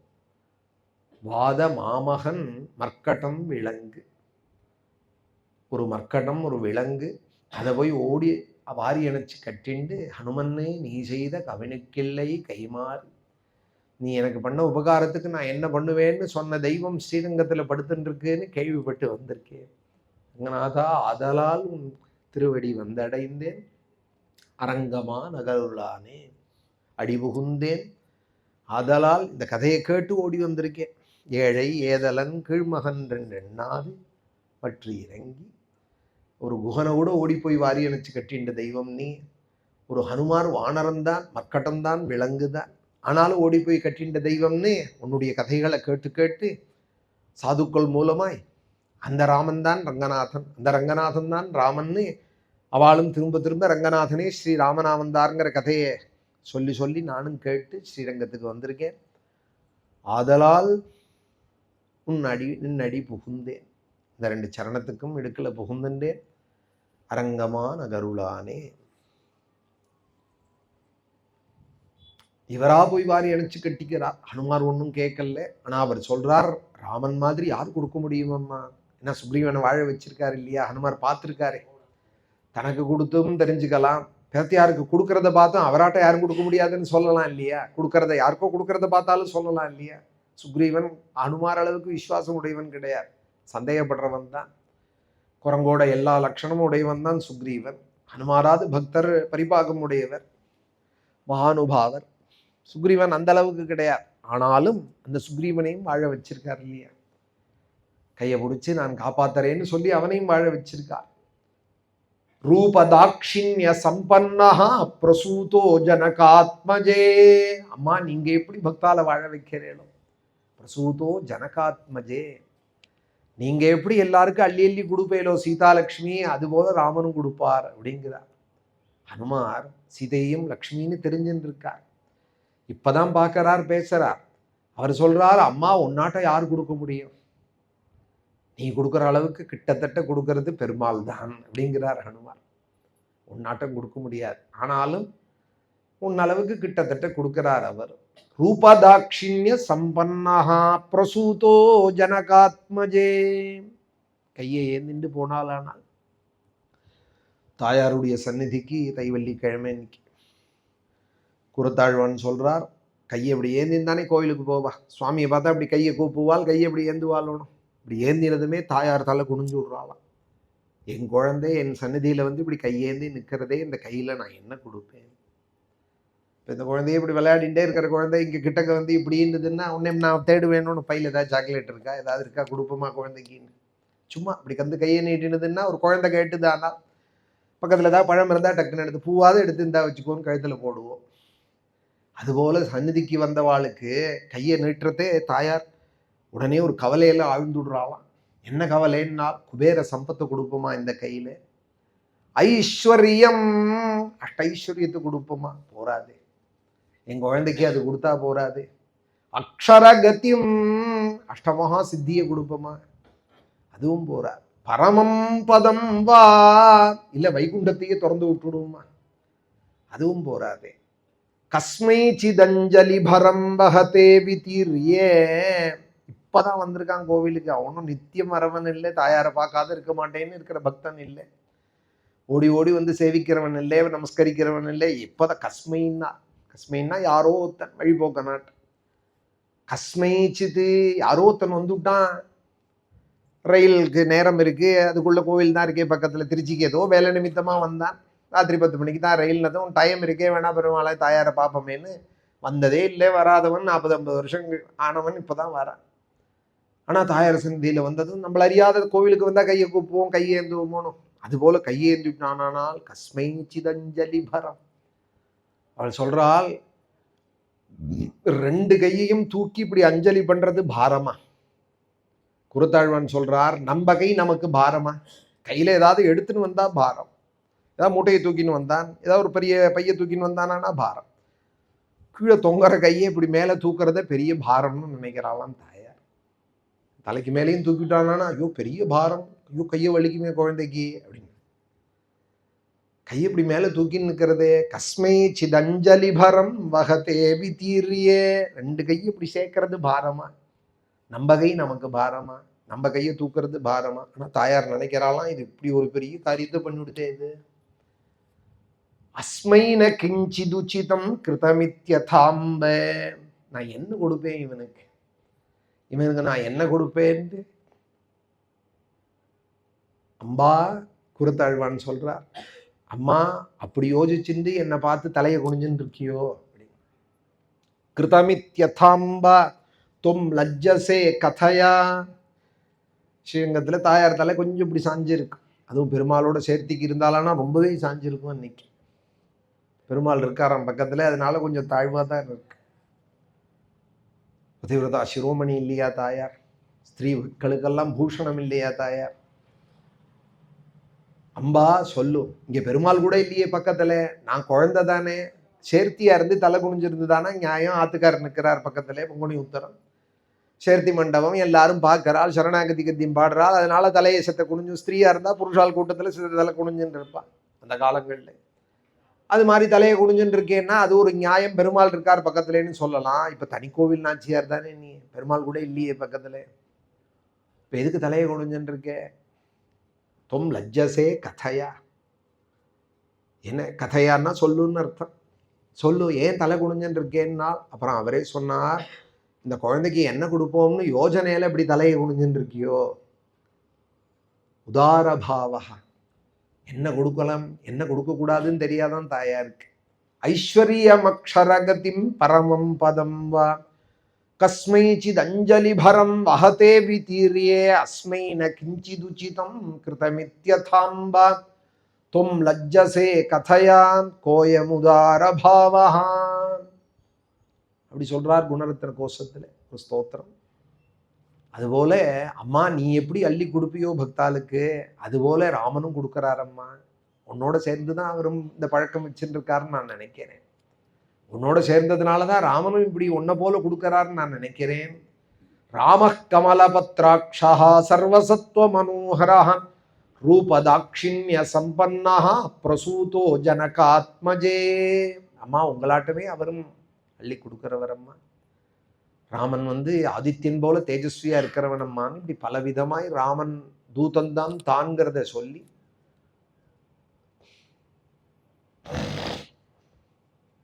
தாசோகம் கோசலேந்திரஸ்யன்னு நான் ராமதூதன் தான்னு ராமதாசஸ்யே தூதஸ்யே வானரஸ்யே விசேஷதா. நீ ஏதாவது வேஷம் போட்டுன்னு வந்திருக்கிற ராட்சசனோ அப்படின்னு ஒரு வார்த்தை கேட்டாலாம் தாயார், அம்மா அப்படி நினைக்காது, வானரோகம் விசேஷதா, நான் ஜாத்தியா வானரந்தான். பூய ஏவ மகாபாகோ ஸ்ருணுமே பரமம் வச்சஹான். அம்மா நான் சொல்றத நீங்க கேளுங்க.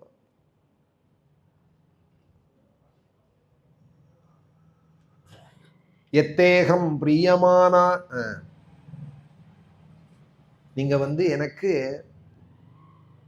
ராம தாசஸ்யே தூதஸ்யே வானரஸ்ய விசேஷதா வானரோகம் மகாபாகே தூதோ ராமஸ்ய தீமதா.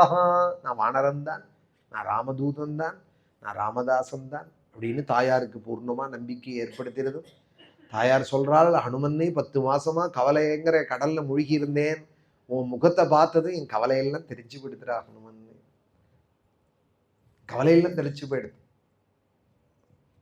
உற்பன்னா தவ தரிசனாத்தினால், உன்னை நான் பார்த்ததுனாலேயே மனசோஹி மம பிரீத்திஹி உற்பன்னா தவ தரிசனாதி, உன்னை நான் பார்த்ததுமே என் கவலையெல்லாம் போயிடுத்துன்னது. உன்னைய தலைப்புல முடிஞ்சுட்டு இருந்த இடுப்புல மடியில வச்சுட்டு இருந்த ராமநாமாங்கிதமான அங்குலியகத்துக்கு எடுத்து அனுமார் கொடுத்தா. அம்மா நான் ராமதூதன் தான்ங்கிறதுக்கு இன்னோட அடையாளம் இதோ பாருங்கோ. ராம நாம அங்கிதம் சேதம் பஷ்யதேவி அங்குலீயகம் பிரத்யார்த்தம் தவானீதம் தேன தத்தம் மகாத்மனா. இதோ பாருங்கோ மோதிரம்னு கொடுக்குறார். ஒரு சந்தேகம் யாருக்குமே இந்த இடத்துல வரும், ராமர் தான் வனவாசம்னு ரிஷிவேஷம் போட்டுட்டு எல்லா ஆட ஆபரணங்களும் கைட்டுட்டு மர உருவி கட்டியிருந்தானே வந்தார், கையில் எப்படி மோதிரம் இருக்கும்?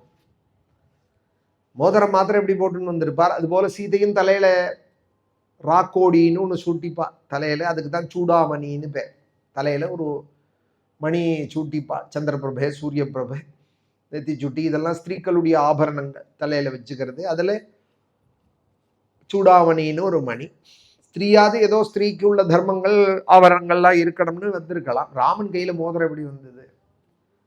அதுக்கு வியாக்கியாதா சொல்றார், விவாக காலத்துல ஜனகன் போட்டதான் இந்த மோதிரம். அதை கைகிட்ட கழட்டி கொடுக்கணும்னு அவசியம் இல்லையோ. சுவாமி சொல்லி சீத்தை சொல்லிவிட்டாலாம், இதை கழட்டாதீங்க, மோதிரம் கையில இருக்கட்டும், இது எங்க ஆத்துல போட்டது, இதை கழட்ட வேண்டாம் நீங்க அப்படின்னு சொன்னதுனால விவாக காலத்துல ஒரு மோதிரம்னு ஒன்று போடுவாளோன்னு. எப்படி ஸ்ரீமங்கல்யம்னு ஸ்திரீக்களுக்கு ஒரு சூத்திரம் கட்டுறதோ அதுபோல புருஷாளுக்கு ஒரு அங்குலியம் போடுவா. விவாகம்னு சொன்னா அது சம்ஸ்காரத்துல உண்டு. ஒரு மோதிரம் போடுவாள், நவரத்ன மோதிரமா போடுவாள், சக்தி உடையவா. அதுபோல ராமான்னு பதிச்ச ஒரு மோதிரம் ஜனகன் போட்டிருந்தாராம். அதனால சீதையும் அதை கேட்டாம வச்சுக்கோங்கன்னு கையில சொல்லிவிட்டா. இது இவளோட ப்ராப்பர்ட்டின்னா இல்லையா? கொடுக்கறதே கைகிட்ட கொடுக்கணும்னா தசரதர் கொடுத்தது தானே கொடுக்க முடியும், ஜனகனோடத்தை கொடுக்க முடியாது. அதனால அந்த மோதிரம் கையில இருந்து தான் அது இப்போ ரொம்ப உபயோகப்பட்டு தான் ஹனுமார் கொடுக்கறது. ஹனுமாருக்கு ராமர் கொடுத்தன்பறதுக்கும், ஹனுமார் நான் ராமதூதம் தானே சீதையிட்ட கொடுக்கறதுக்கும், ராம நாம அங்கிதம் சேதம் பஷ்யதேவி அங்குலீயகம். பாருங்கோ அங்குலீயகம் ராமனோடது, ராமன் கையில போட்டு இருந்தது பாருங்கோன்னதும், பர்த்தாரம் இவசம் பிராப்தா ஜானகி முதிதா பவதி, உடனே மார்போடு மார்பா அணைஞ்சுண்டா. இது கதை. சீதை லங்கையில ராவணனால சிறைபிடிக்கப்பட்டால், ராமர் பல பேரை தேட அமைச்சால், அதுல ஹனுமார்ட்ட ராமனான்னு எழுதின அங்குலியகம் கொடுத்தார். அவர் கொண்டு வந்து கொடுத்தார். சீதை உடனே சந்தோஷப்பட்டாள்ங்கிறது இதுதான் சுந்தரகாண்ட கதை. அங்குலியக பிரதானம் தான் முக்கியமான கதை, எல்லாருக்கும் தெரியும். இதுல ஒரு தத்துவம் இருக்கு. என்ன தத்துவம்னால், சீதைங்கிறவள் ஜீவாத்மா, ராமன்கிறவன் பரமாத்மா. ராமன் பரமாத்மா சொல்லணும்னு அவசியம் இல்லை, சீதை ஜீவாத்மா. இந்த ஜீவாத்மா பரமாத்மாவான ராமனோடையே இருக்கிற பரியந்தம் அதுக்கு ஒரு குறையும் இல்லை. பரமாத்மாவையே நினைச்சுட்டு இருக்கிற பரியந்தம், அதையே ஆசிரியிச்சிருக்கிற பரியந்தம் ஒரு குறையும் இல்லை. லோகத்திலேருந்து ஒரு பொன்மான் அங்க ரொம்ப நன்னா இருக்கு, சொர்ணமான, அதை வாங்கி கொடு, அப்படி இதை வாங்கி கொடு, அதை வாங்கி கொடு, எப்போதுமே ரொம்ப பிடிங்கி கேட்டுட்டே இருந்தா பிரியம் குறையும், ஸ்னேகம் குறையும் இல்லையா? தானா கொடுக்கறதுங்கிறது வேற. கேட்டோமானால் எங்கேயுமே அன்பு குறையும், எதிர்பார்ப்புல அன்பு குறை. ஏன் சில பேருக்கு அன்பு முதல்ல நன்னா இருக்கு, அப்ப நாளாக குறையிறதுனால் எதிர்பார்ப்பு. எதிர்பார்ப்பு ஏன் ஏற்படுறதுனால் சுயநலம், செல்ஃபிஷ். செல்ஃபிஷ் எங்க இருக்காலோ அது அந்த இடத்துல அன்பு குறைஞ்சுடும். எதிர்பார்ப்பு இல்லாத அன்பு தான் வளர்ந்து, சாதுக்களோடு இருக்கிற அன்பு வளர்ந்துட்டே இருக்கு.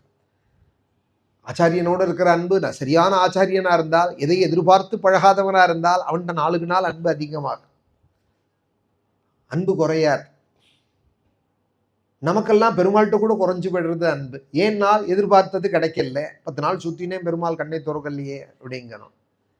கொடுத்துட்டாலும் என்ன பெருசா கொடுத்துட்டார், அவள் கொடுத்த அளவுக்கு எனக்கு கொடுக்கலையே.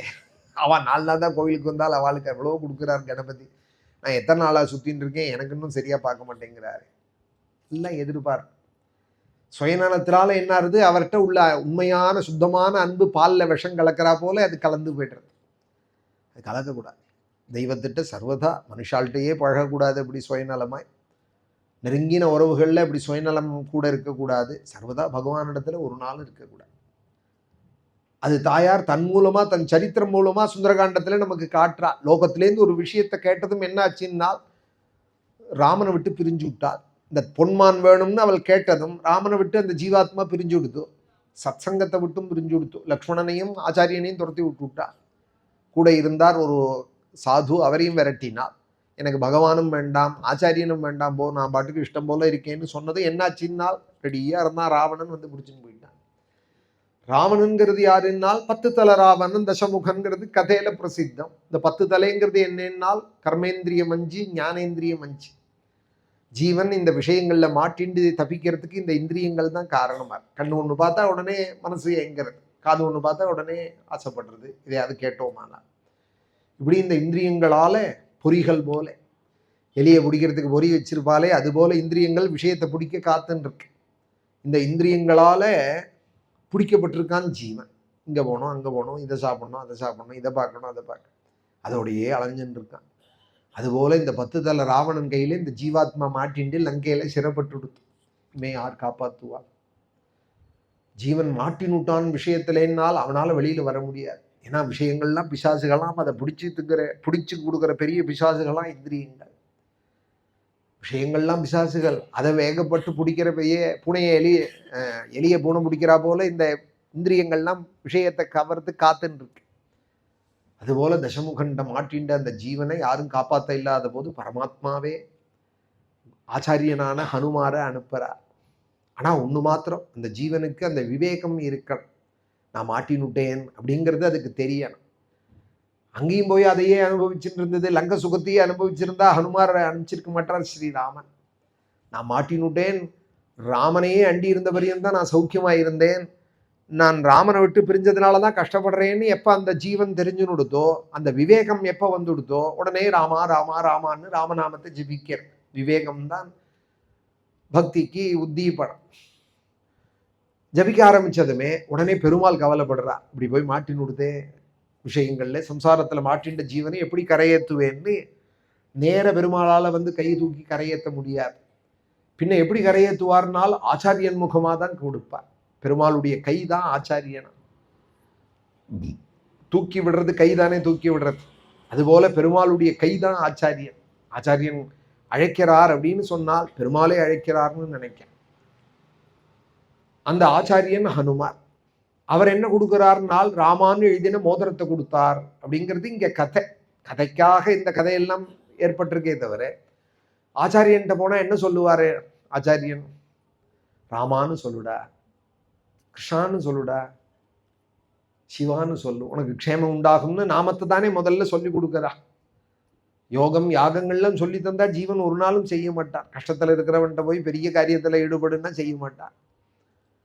உனக்கு க்ஷேமம் ஏற்படும், எல்லா பாக்கியமும் ஏற்படும், ராமான்னு சொல்லு. ராமான் ராமா ராமா ராமா ராமான்னு சொல்லு. ஆபதாம் அபஹர்த்தாரம் தாத்தாரம் சர்வசம்பதாம்னு சொல்லுன்னு இப்படி ஒரு ஆச்சாரியன் சொல்லி கொடுக்கறது மூலமாய் அந்த ஜீவனும் அதை அடைஞ்சு அந்த ராமநாமத்தை சொன்னது என்னாச்சுன்னால், பரமாத்மா ராமன் சேதுபந்தனம் பண்ணி வந்து 10 தலை இந்திரியங்கள்ல மாட்டின்ற ஜீவனான சீதையே அந்த 10 தலையையும் நெசுக்கி இந்திரியங்களை அழிச்சு ஜீவாத்மாவை தன்னோட சேர்த்துண்டார். ராமன் தன்னோட சீதையை திருப்பி சேர்த்துண்டார் அப்படிங்கிறது தான் ராமாயணம். இதுக்கு நடுப்புற யாரு துணையா இருந்தால்னால் ஆச்சாரியனான ஹனுமார். அதனால ஹனுமார ஆச்சாரிய தத்துவம் அப்படின்னு சொல்லுவா வைஷ்ணவால்லாம். ஆச்சாரிய தத்துவம்னு ஆச்சாரியனுக்கு என்ன லட்சணம்னால், ராமாயணம் சொன்னார், ராமனிடத்துல விசுவாசத்தை ஏற்படுத்தினார், தன்னிடத்துல விசுவாசத்தை ஏற்படுத்தினார் ஹனுமார், ராமாங்கிற மோதிரத்தை கொடுத்தார். இதான் சுந்தரகாண்ட கதை. அதுபோல நல்ல ஆச்சாரியன் நான் இப்படி ஆக்கும் அப்படி ஆக்கணும் தன்னை பத்தி சொல்ல மாட்டான். இங்க இந்த இடத்துல ஹனுமார் தன்னை பத்தி எதையுமே சொல்லிக்கல, ராமனோட பெருமையை தான் சொன்னார். நான் அங்க போனேன், இங்க போனேன், அதை பண்ணேன், நான் யாரு தெரியுமான்னு அப்படியெல்லாம் சொல்லிட்டு இருந்தானா அவன் சரியான ஆச்சாரியன் கிடையாது. யாரு சரியான ஆச்சாரியன்னால், பகவான் ஆசிரியை, அவன் காலை பிடிச்சிக்கோ, அவன் காலில் 4 துளசியை போடு, அவனுக்கு நமஸ்காரம் பண்ணு, நாராயணியத்திலேருந்து ஒரு தசகம் படி, சுந்தரகாண்டத்திலேருந்து இந்த சுப நிமித்தம் படி, உனக்கு க்ஷேமம் உண்டுன்னு நல்லதை எவன் சொல்லி கொடுக்குறானோ, பகவான் பக்கம் எவன் திருப்புறானோ அவன் தான் சரியான ஆச்சாரியன். யாரையும் போய் கேட்க வேண்டாம் இவர் சரியான ஆச்சாரியன் தானா இல்லையா. நமக்கே பாகவதம் சொல்லி கொடுக்கறது சரியான ஆச்சாரியன் யாருன்னால் எப்போதும் பகவானுடைய நினைவோடையே எவன் இருக்கானோ, யார் கிட்டக்க வந்தாலும் பகவானை பத்தியே எவன் பேசின்னு இருக்கானோ, யாருக்கும் பகவான் காலை பிடிச்சுக்கோன்னு எவன் சொல்லி கொடுக்குறானோ, ஏதோ ஒரு சாதனத்தை அர்ச்சனத்தையோ வந்தனத்தையோ சொல்லி கொடுக்குறானோ, மந்திரம் மூலமாவோ நாமம் மூலமாவோ, அவன் தான் சரியான ஆச்சாரியன். வீரியானி தஸ்யா அகில தேகபாஜாம் சதாம் பிரசங்கான் மம வீரிய சம்விதான் பவந்தி ஹிருத்கர்ண ரசாயனாஹ் கதாஹ தஜ்ஜோஷணாதாசு அபவர்கவர்த்மனி ஸ்ரத்தாரதிஹி பக்திரனுக்ரமிஷ்யதி. பாகவதம் சொல்றது. கபில வாசுதேவன் தன் அம்மாவுக்கு சொல்றார், அம்மா நீ சாதுக்கள்னா நேம் பிளேட்டு போட்டுருப்பாள்னு நினைக்காது. நேம் போர்டு போட்டுண்டு நான் சாது சாதுன்னு நெத்தியில இட்டுண்டு வரமாட்டா. நான் சாது சாது கழுத்துல சாதுன்னு பட்டயம் கட்டின்னு வரமாட்டா. பின்ன சாதுக்கு எது லட்சணம்? இவா சாதுக்கள் இவா சத்குருக்கள்ங்கிறதுக்கு எது லட்சணம்னா சதம் பிரசங்கான் மம வீரிய சம்விதாம். என்னை பத்தியே யார் பேசின்னு இருக்காள்? இது நாராயணியம், இது பாகவதம், இது ராமாயணம், இது ஆச்சாரியால் பண்ண ஸ்தோத்திரம். இப்போ நம்ம இந்த 5 நாளில் எவ்வளோ விஷயங்கள் சொல்லிகிட்டே வந்தோம். அச்சுதாஷ்டகம், கிருஷ்ணாஷ்டகம், கங்காஷ்டகம்னு எத்தனை விஷயங்கள் நம்ம ஆரம்பத்திலேருந்து இப்படி வால்மீகி சொல்லியிருக்கார், இப்போ பாகவதத்தில் இப்படி சொல்லியிருக்கு. இது மாதிரி பகவத் விஷயத்தையாவே யார் பேசுகிறாளோ மம வீரிய சம்விதா சதாம் பிரசங்காதி மம வீரிய சம்விதா. புரியலையே அப்படின்னு சில பேர் சொல்லிடுவா. எனக்கு அவர் சொல்றார் என்னமோ சொல்றார் புரியலையேம்பா. புரியலைங்கிறது சொல்றவரோட தோஷம் இல்லை, நமக்கு பரிச்சயம் இல்லைங்கிறது தான் தோஷம். இப்போ ஒரு 70 வயசு பாட்டிகிட்ட போய் இந்த ஆண்ட்ராய்டை வாங்கி கொடுத்தா புரியுமா? ஃபோனே பார்க்காத பாட்டிகிட்ட போய் முதல்ல பட்டன் ஃபோன் தான் வாங்கி கொடுக்கணும். இப்படி எப்படி அமுக்குன்னு சொல்லி கொடுத்து முள்ள அது பரிச்சயம் ஆனால் அப்புறம் அதுவே கேட்கறது தோசைக்கல்ல வாங்கி கொடுன்னு. அப்புறம் தோசைக்கல்லாம் பெரிய ரோஸ்ட்டுக்கல்லாம் வாங்கி அதுவே அப்புறம் எல்லாம் பார்க்கறது. அபியாசம் தானே காரணம். முதல்ல புரியலேன்னு விட்டுடுறாளா? லௌகீகம்னா புரிஞ்சுக்கிறாளோனும். வாட்ஸ்அப்லேருந்து எல்லாம் லௌகீகம்னா கற்றுக்கிறாளோனும். புரியலேன்னு பகவத்குணத்தை விட்டுடக்கூடாது, கேட்டுண்டே இருக்கணும். புரிஞ்சுதோ புரியலையோ வந்து உக்காரணும். முதல் படி அதுதான். சொல்கிறத கேட்டுண்டே இருக்கணும். எல்லாருக்கும் புரிஞ்சு விடாது, எல்லாருக்கும் ஒரு தரையில் புரிஞ்சு விடாது.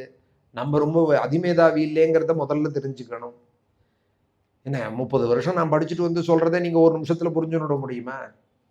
நீங்கள் என்ன அளவுக்கு எஃபர்ட் போடலைன்னா கூட புரிஞ்சுக்கிறதுக்கு ஒரு அபியாசம் வேணுமோன்னு உங்களுக்கு. நான் 5 வயசுலேருந்து பாகவத ராமாயணம் படிச்சுட்டு இருக்கேன். இப்போ ஒரு நோட்டு இல்லை புஸ்தகம் இல்லை, நீங்களே பார்க்குறீங்க. 5 நாளாக சொல்லின்னு இருக்கேன். ஏதோ நேரத்துக்காக செல்ல வச்சுட்டு இருக்கேன், டயத்துக்காக. அப்போ எத்தனை வருஷம் இதுக்கு அபியாசம் பண்ணால் நான் இப்படி சொல்ல முடியும்? அதை நீங்கள் உடனே ஒரு நிமிஷத்தில் தெரிஞ்சுக்க முடியுமா? சமைத்து பார் அப்படின்னு ஒரு அரை மணி யூடியூப்பில் பார்த்துட்டு உடனே சமைக்க முடியுமா? கையை சுட்டுண்டு இல்பச்சட்டியை போட்டு கீழே போட்டு மேலே போட்டு அப்புறம் தானே கற்றுக்க முடியும். கரண்டியை போட்டு உப்பை போட்டு தீயை விட்டு எல்லாம் பண்ணி தானே கருக விட்டு எல்லாம் தானே கொஞ்சம் கொஞ்சமாக தானே கற்றுக்க முடியும். அதுபோல் நிறைய கதைகள் கேட்டுட்டே இருக்கு. ஆனால் சாதுக்களோட லட்சணம் சொல்லிகிட்டே இருப்பாவா. புரியறதோ புரியலையோ 10 பேர் கேட்குறாளோ 100 பேர் கேட்குறாளோ 1000. சில பேர் சொல்லுவாள், எனக்கு இந்த கொட்டா முழுக்க வருவாளா சொல்லுங்க, அப்போ நான் வந்து சொல்கிறேன் அப்படின்பா. அது சாது லட்சணம் இல்லை. ஒருத்தர் இருந்தாலும் சொல்லணும், 10 பேர் இருந்தாலும் சொல்லணும், 100 பேர் இருந்தாலும் சொல்லணும். தின்ன அங்கங்கே யார் வேணா உட்காந்துருக்கட்டும். நம்ம சொல்ல வேண்டியது என்னுடைய தர்மம். இப்போ வேத பாராயணம் பண்ணுறோன்னு வச்சுப்போம். யாராவது 10 பேர் கேட்டால் தான் பண்ணுறேன்னு சொல்கிறோமா? நம்ம பாட்டு பாராயணம் பண்ணலையா? பாக்கி மதங்கள் எல்லாமே பார்க்குறமே, அவள் பாட்டுக்கு மைக்கு வச்சு ஓதிண்டே இருக்காளே. குரானெல்லாம் யார் கேட்குறான்னு ஓதின்னு இருக்கா? அவா தர்மம்னு அவள் இருக்கா. அவளை பார்த்தாது நம்ம தெரிஞ்சுக்க வேண்டாமா?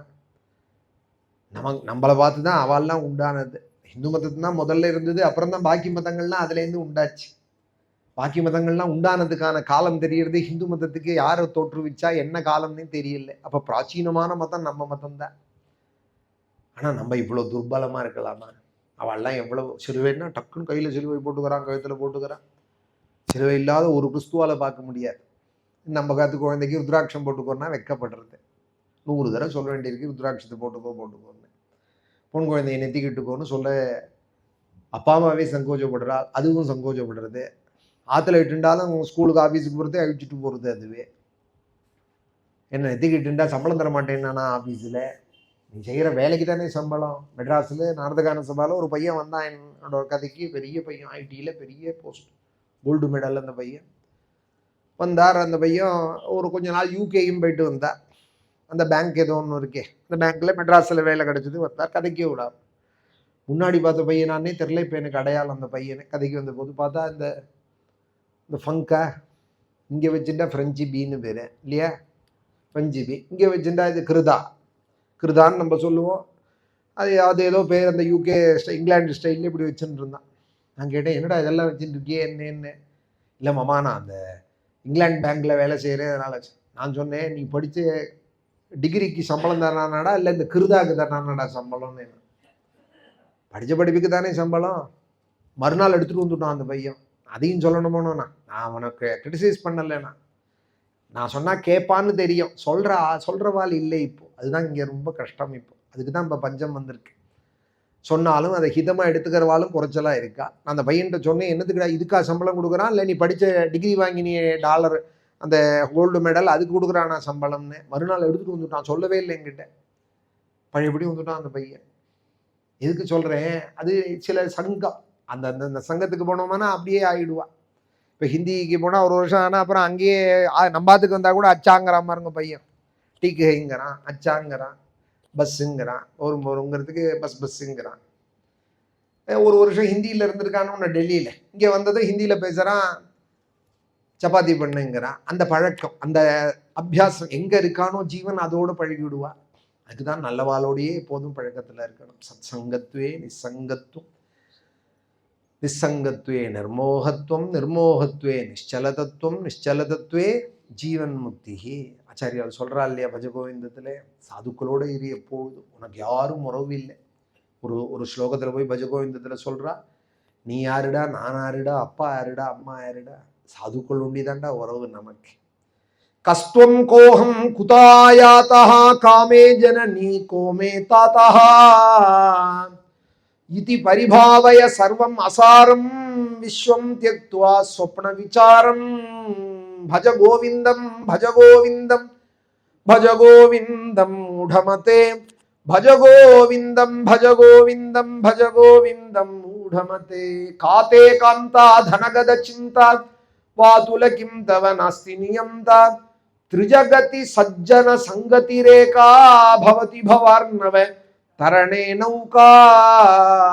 நீ 3 லோகம் சுத்தினாலும் சாதுக்கள் உண்டிதான் உறவு உனக்கு. திரிஜகதி சஜ்ஜன சங்கதி ரேகா, அவளுடைய சங்கம் தான் உனக்கு நிரந்தரமான உறவு, பாண்ட். அவள் தான் இந்த சம்சார கடல்லேருந்து துக்கத்திலேருந்து நம்மளை கரையேற்றுவாள். அந்த மாதிரி உள்ள சாதுக்களோட எப்போதும் பரிச்சயம் வச்சுக்க. இப்போ பாக்கி மதங்களில் அவள் சிலுவை போட்டுக்க சங்கோச்சப்படுறது இல்லை, கையில் போட்டுக்கிறான், கழுத்தில் போட்டுக்கிறான். இதே முசல்மானாக இருந்தால் அவள் குள்ளா போட்டுக்க சங்கோச்சப்படுறது இல்லை, நோம்பெல்லாம் இருக்க சங்கோச்சப்படுறது இல்லை. நமக்கு ஏகாதசின்னு சிரிக்கிறது நம்ம பார்த்து குழந்தை. இன்றைக்கி ஆனியன் இல்லையா அப்படிங்கிறது அன்னைக்கின்னு பார்த்து, ஏகாதசி தெரிய வேண்டாமா, இன்றைக்கி ஏகாதசி சாப்பிடக்கூடாதுன்னா அன்றைக்கி தான் ஆனியன் வேணுங்கிறது, நல்ல ஏதாவது பண்ணு அப்படிங்கிறது. தெரியாதது அது குறையா, இல்லை சொல்ல தெரியலையா அப்பா அம்மாவுக்கு, அது அவா குறையா, ஒன்றும் தெரியல.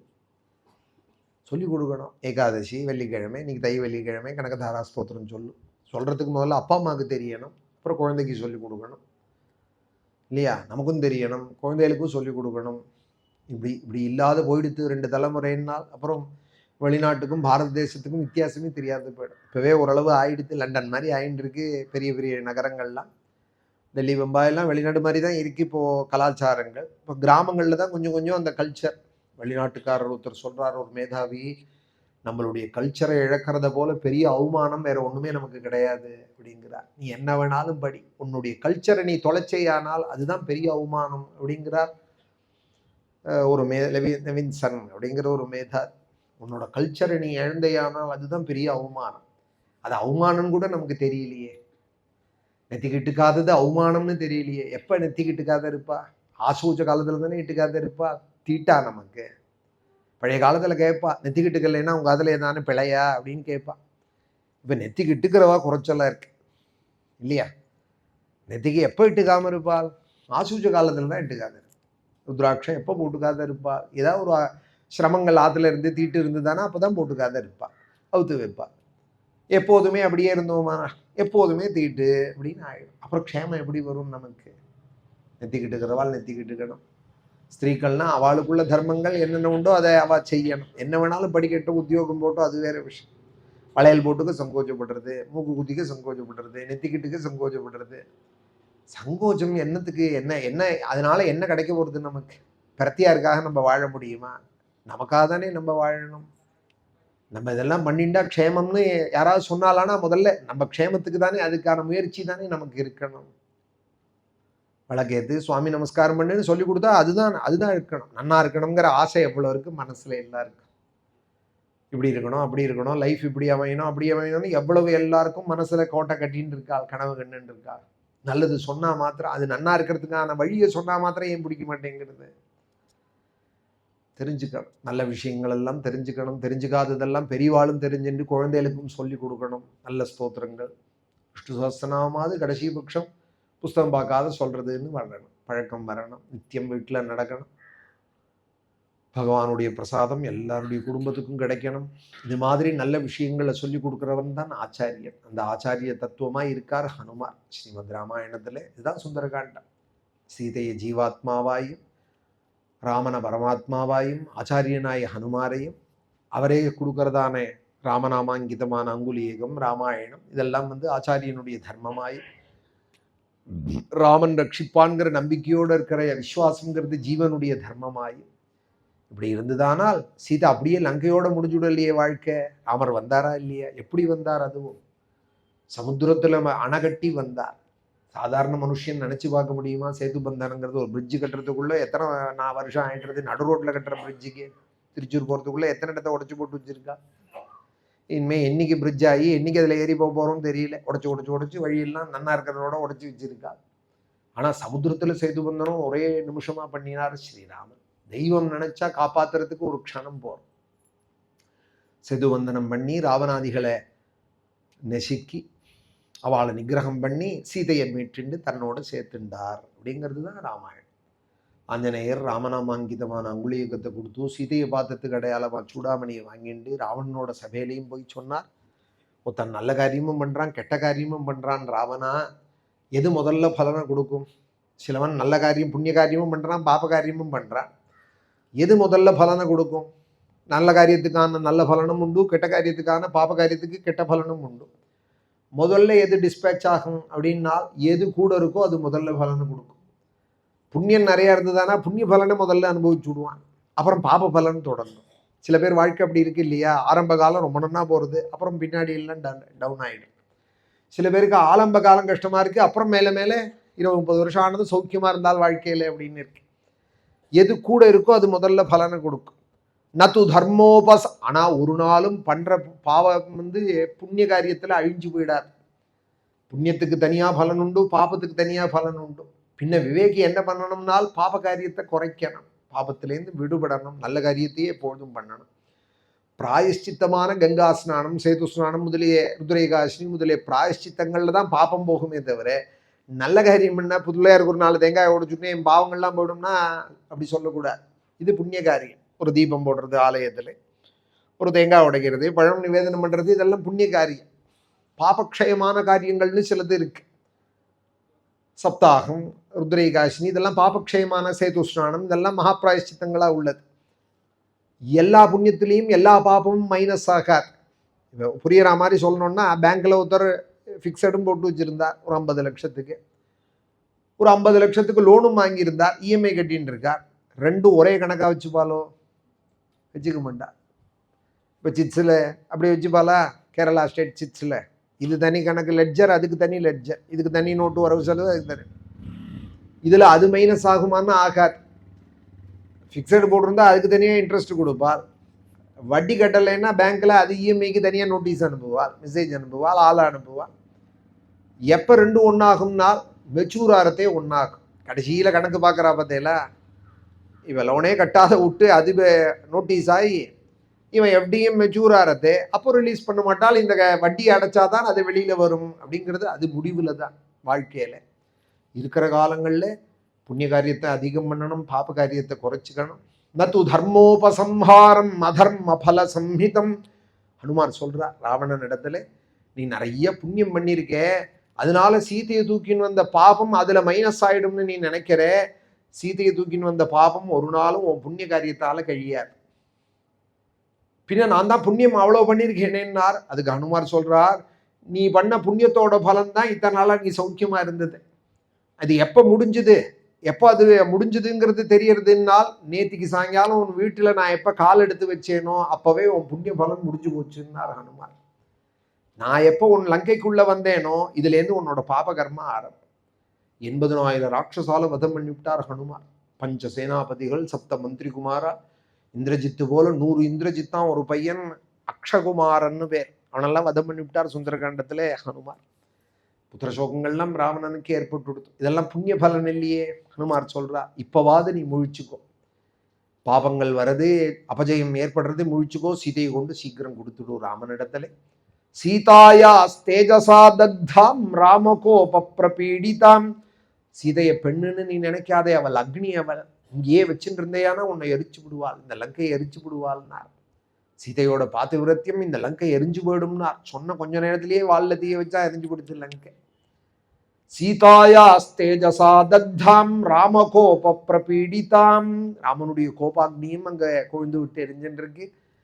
நீ இதை வளர்க்காதே ராவணா, சீதையை கொண்டு கொடுத்துருன்னால் அவன் கேட்கல.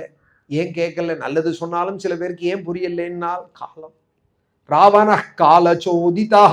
வால்மீகி சொன்னார், அவங்களோட கெட்ட காலம், நல்லது சொன்னா எப்படி புரியும்னா. ஹிதமா அனுமார் சொல்றார், விபீஷணன் சொல்றார். ஆனாலும் அவனுக்கு ஏன் புரியலைன்னால் அவன் அழியிற காலம் தொடங்கியாச்சு.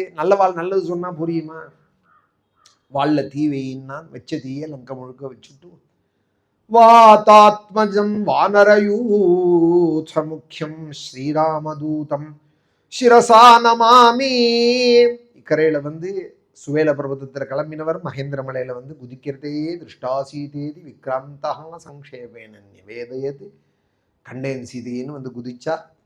உன்னே ஜாம்பவான் அங்கதன் பிரபதிகள்லாம் சீதை எங்க இருக்குன்னு தெரிஞ்சு போயிட்டா.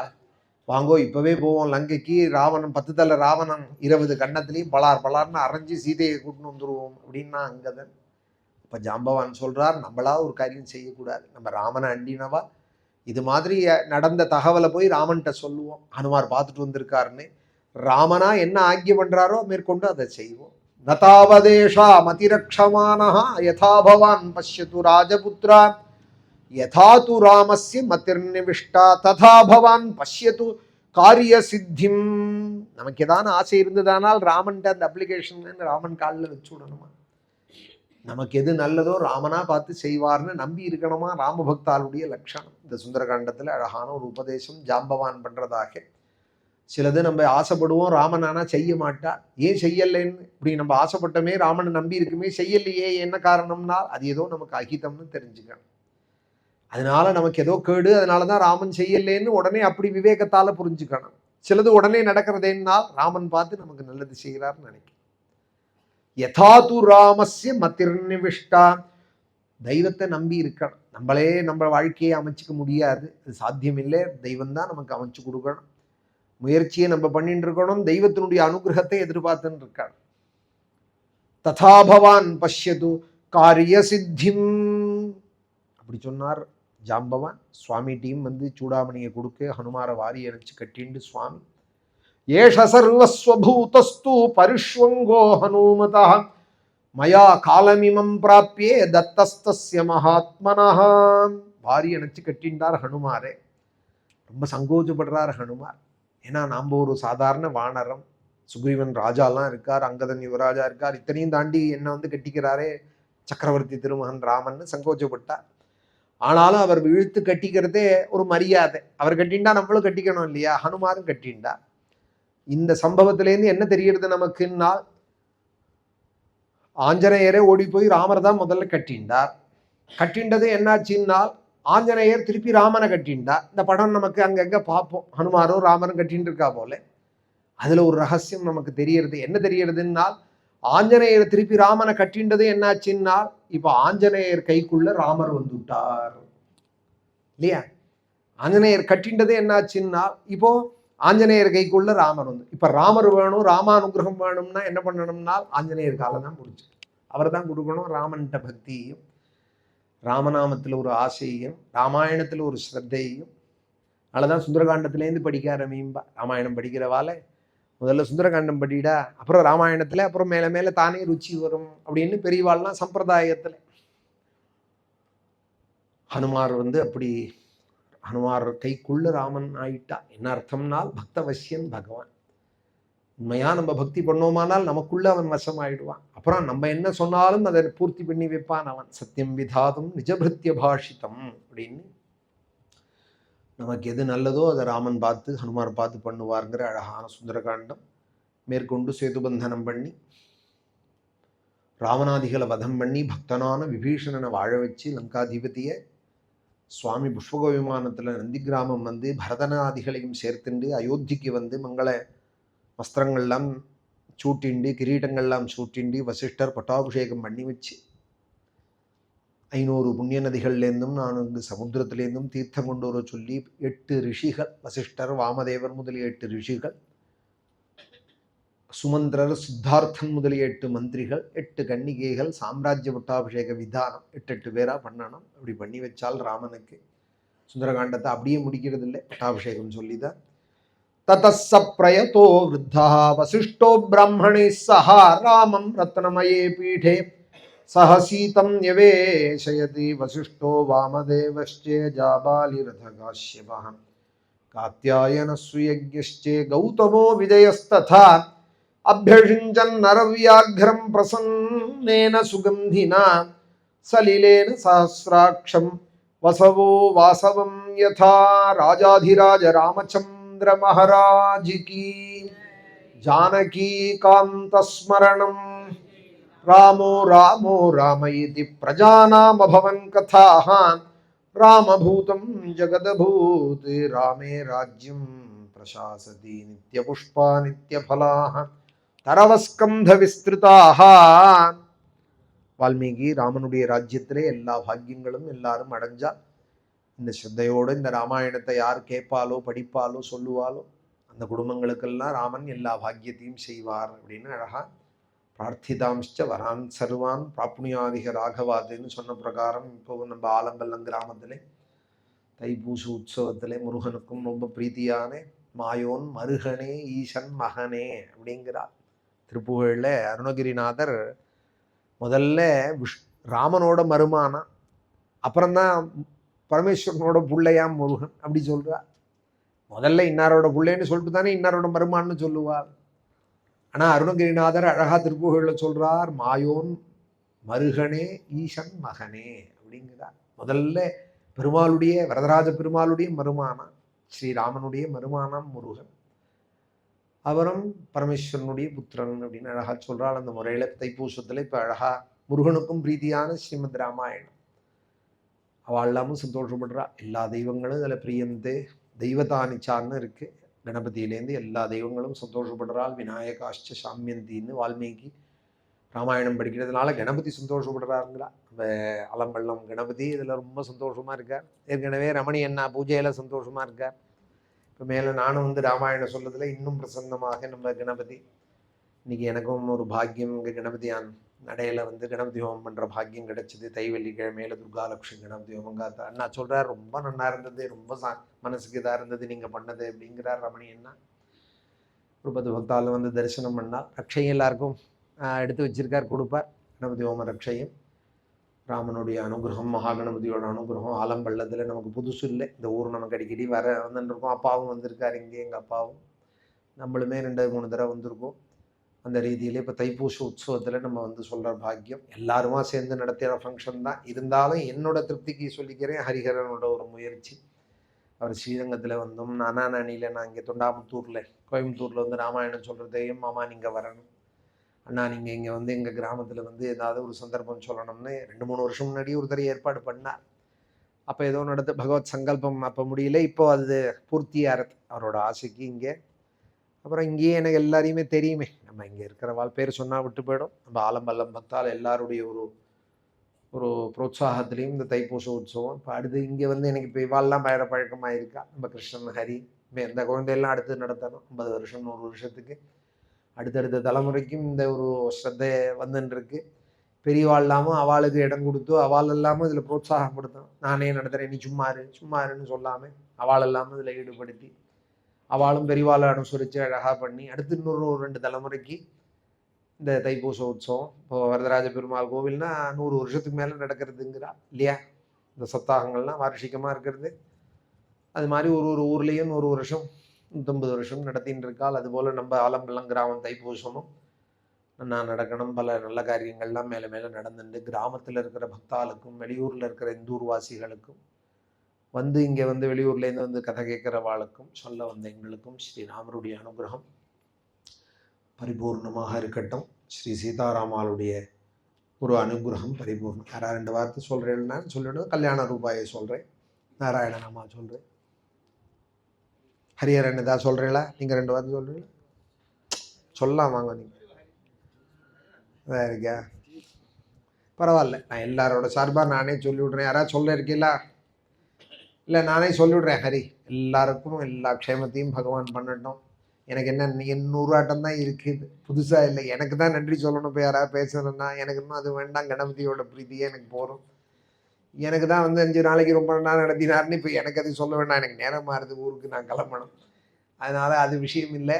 ஆனால் எல்லாருக்கும் எல்லா க்ஷேமத்தையும் நானாக சொல்கிறேன். இந்த முடிகிற நாளைக்கு எல்லாருக்கும் எல்லா பாக்கியத்தையும் பகவான் கொடுக்கட்டும். ஆயுர் ஆரோக்கியம் அர்த்தாம்ச்ச போகாம்ச்சைவ ஆனுஷங்கிகானே ததாதி தியாயத்தோ நித்தியம் அபவர்க்க பிரதோஹரிஹி அப்படின்னு எல்லா பாக்கியத்தையும் பகவான் எல்லாருக்கும் கொடுக்கட்டும்னு நானும் பிரார்த்திச்சுக்கிறேன். கல்யாண ரூபாய கலௌ ஜனானாம் கல்யாணதாத்ரே கருணாசுதாப்தே கம்வாதி திவ்யாயுத சத்கராயே வாதாலயாதீஷ நமோ நமஸ்தே.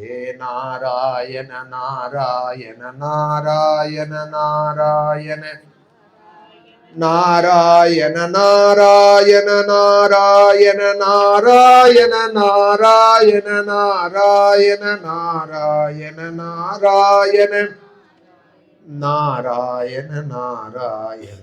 கங்கா பிரவாஹேந்து ஜட்டாதராயே. பிரதோஷம் எல்லாரும் மகாதேவா சொல்லணும்.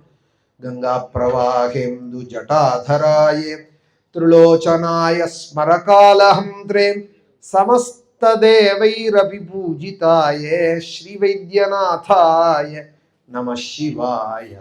மகாதேவ. பிரதோஷம் எல்லாரும் சொல்லுங்க.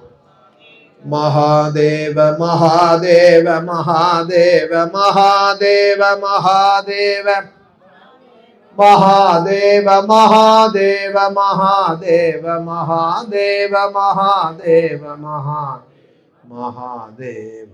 ஹரே ராம ராம ராம ஹரே ஹரே ஹரே கிருஷ்ண கிருஷ்ண கிருஷ்ண ஹரே ஹரே ராம ராம ராம ஹரே ஹரே. ஜானகி காந்த ஸ்மரணம். நமः பார்வதி பதயே. கோபிகா ஜீவன ஸ்மரணம். சத்குரு ஆஞ்சநேய மூர்த்தி கி. ஹரி.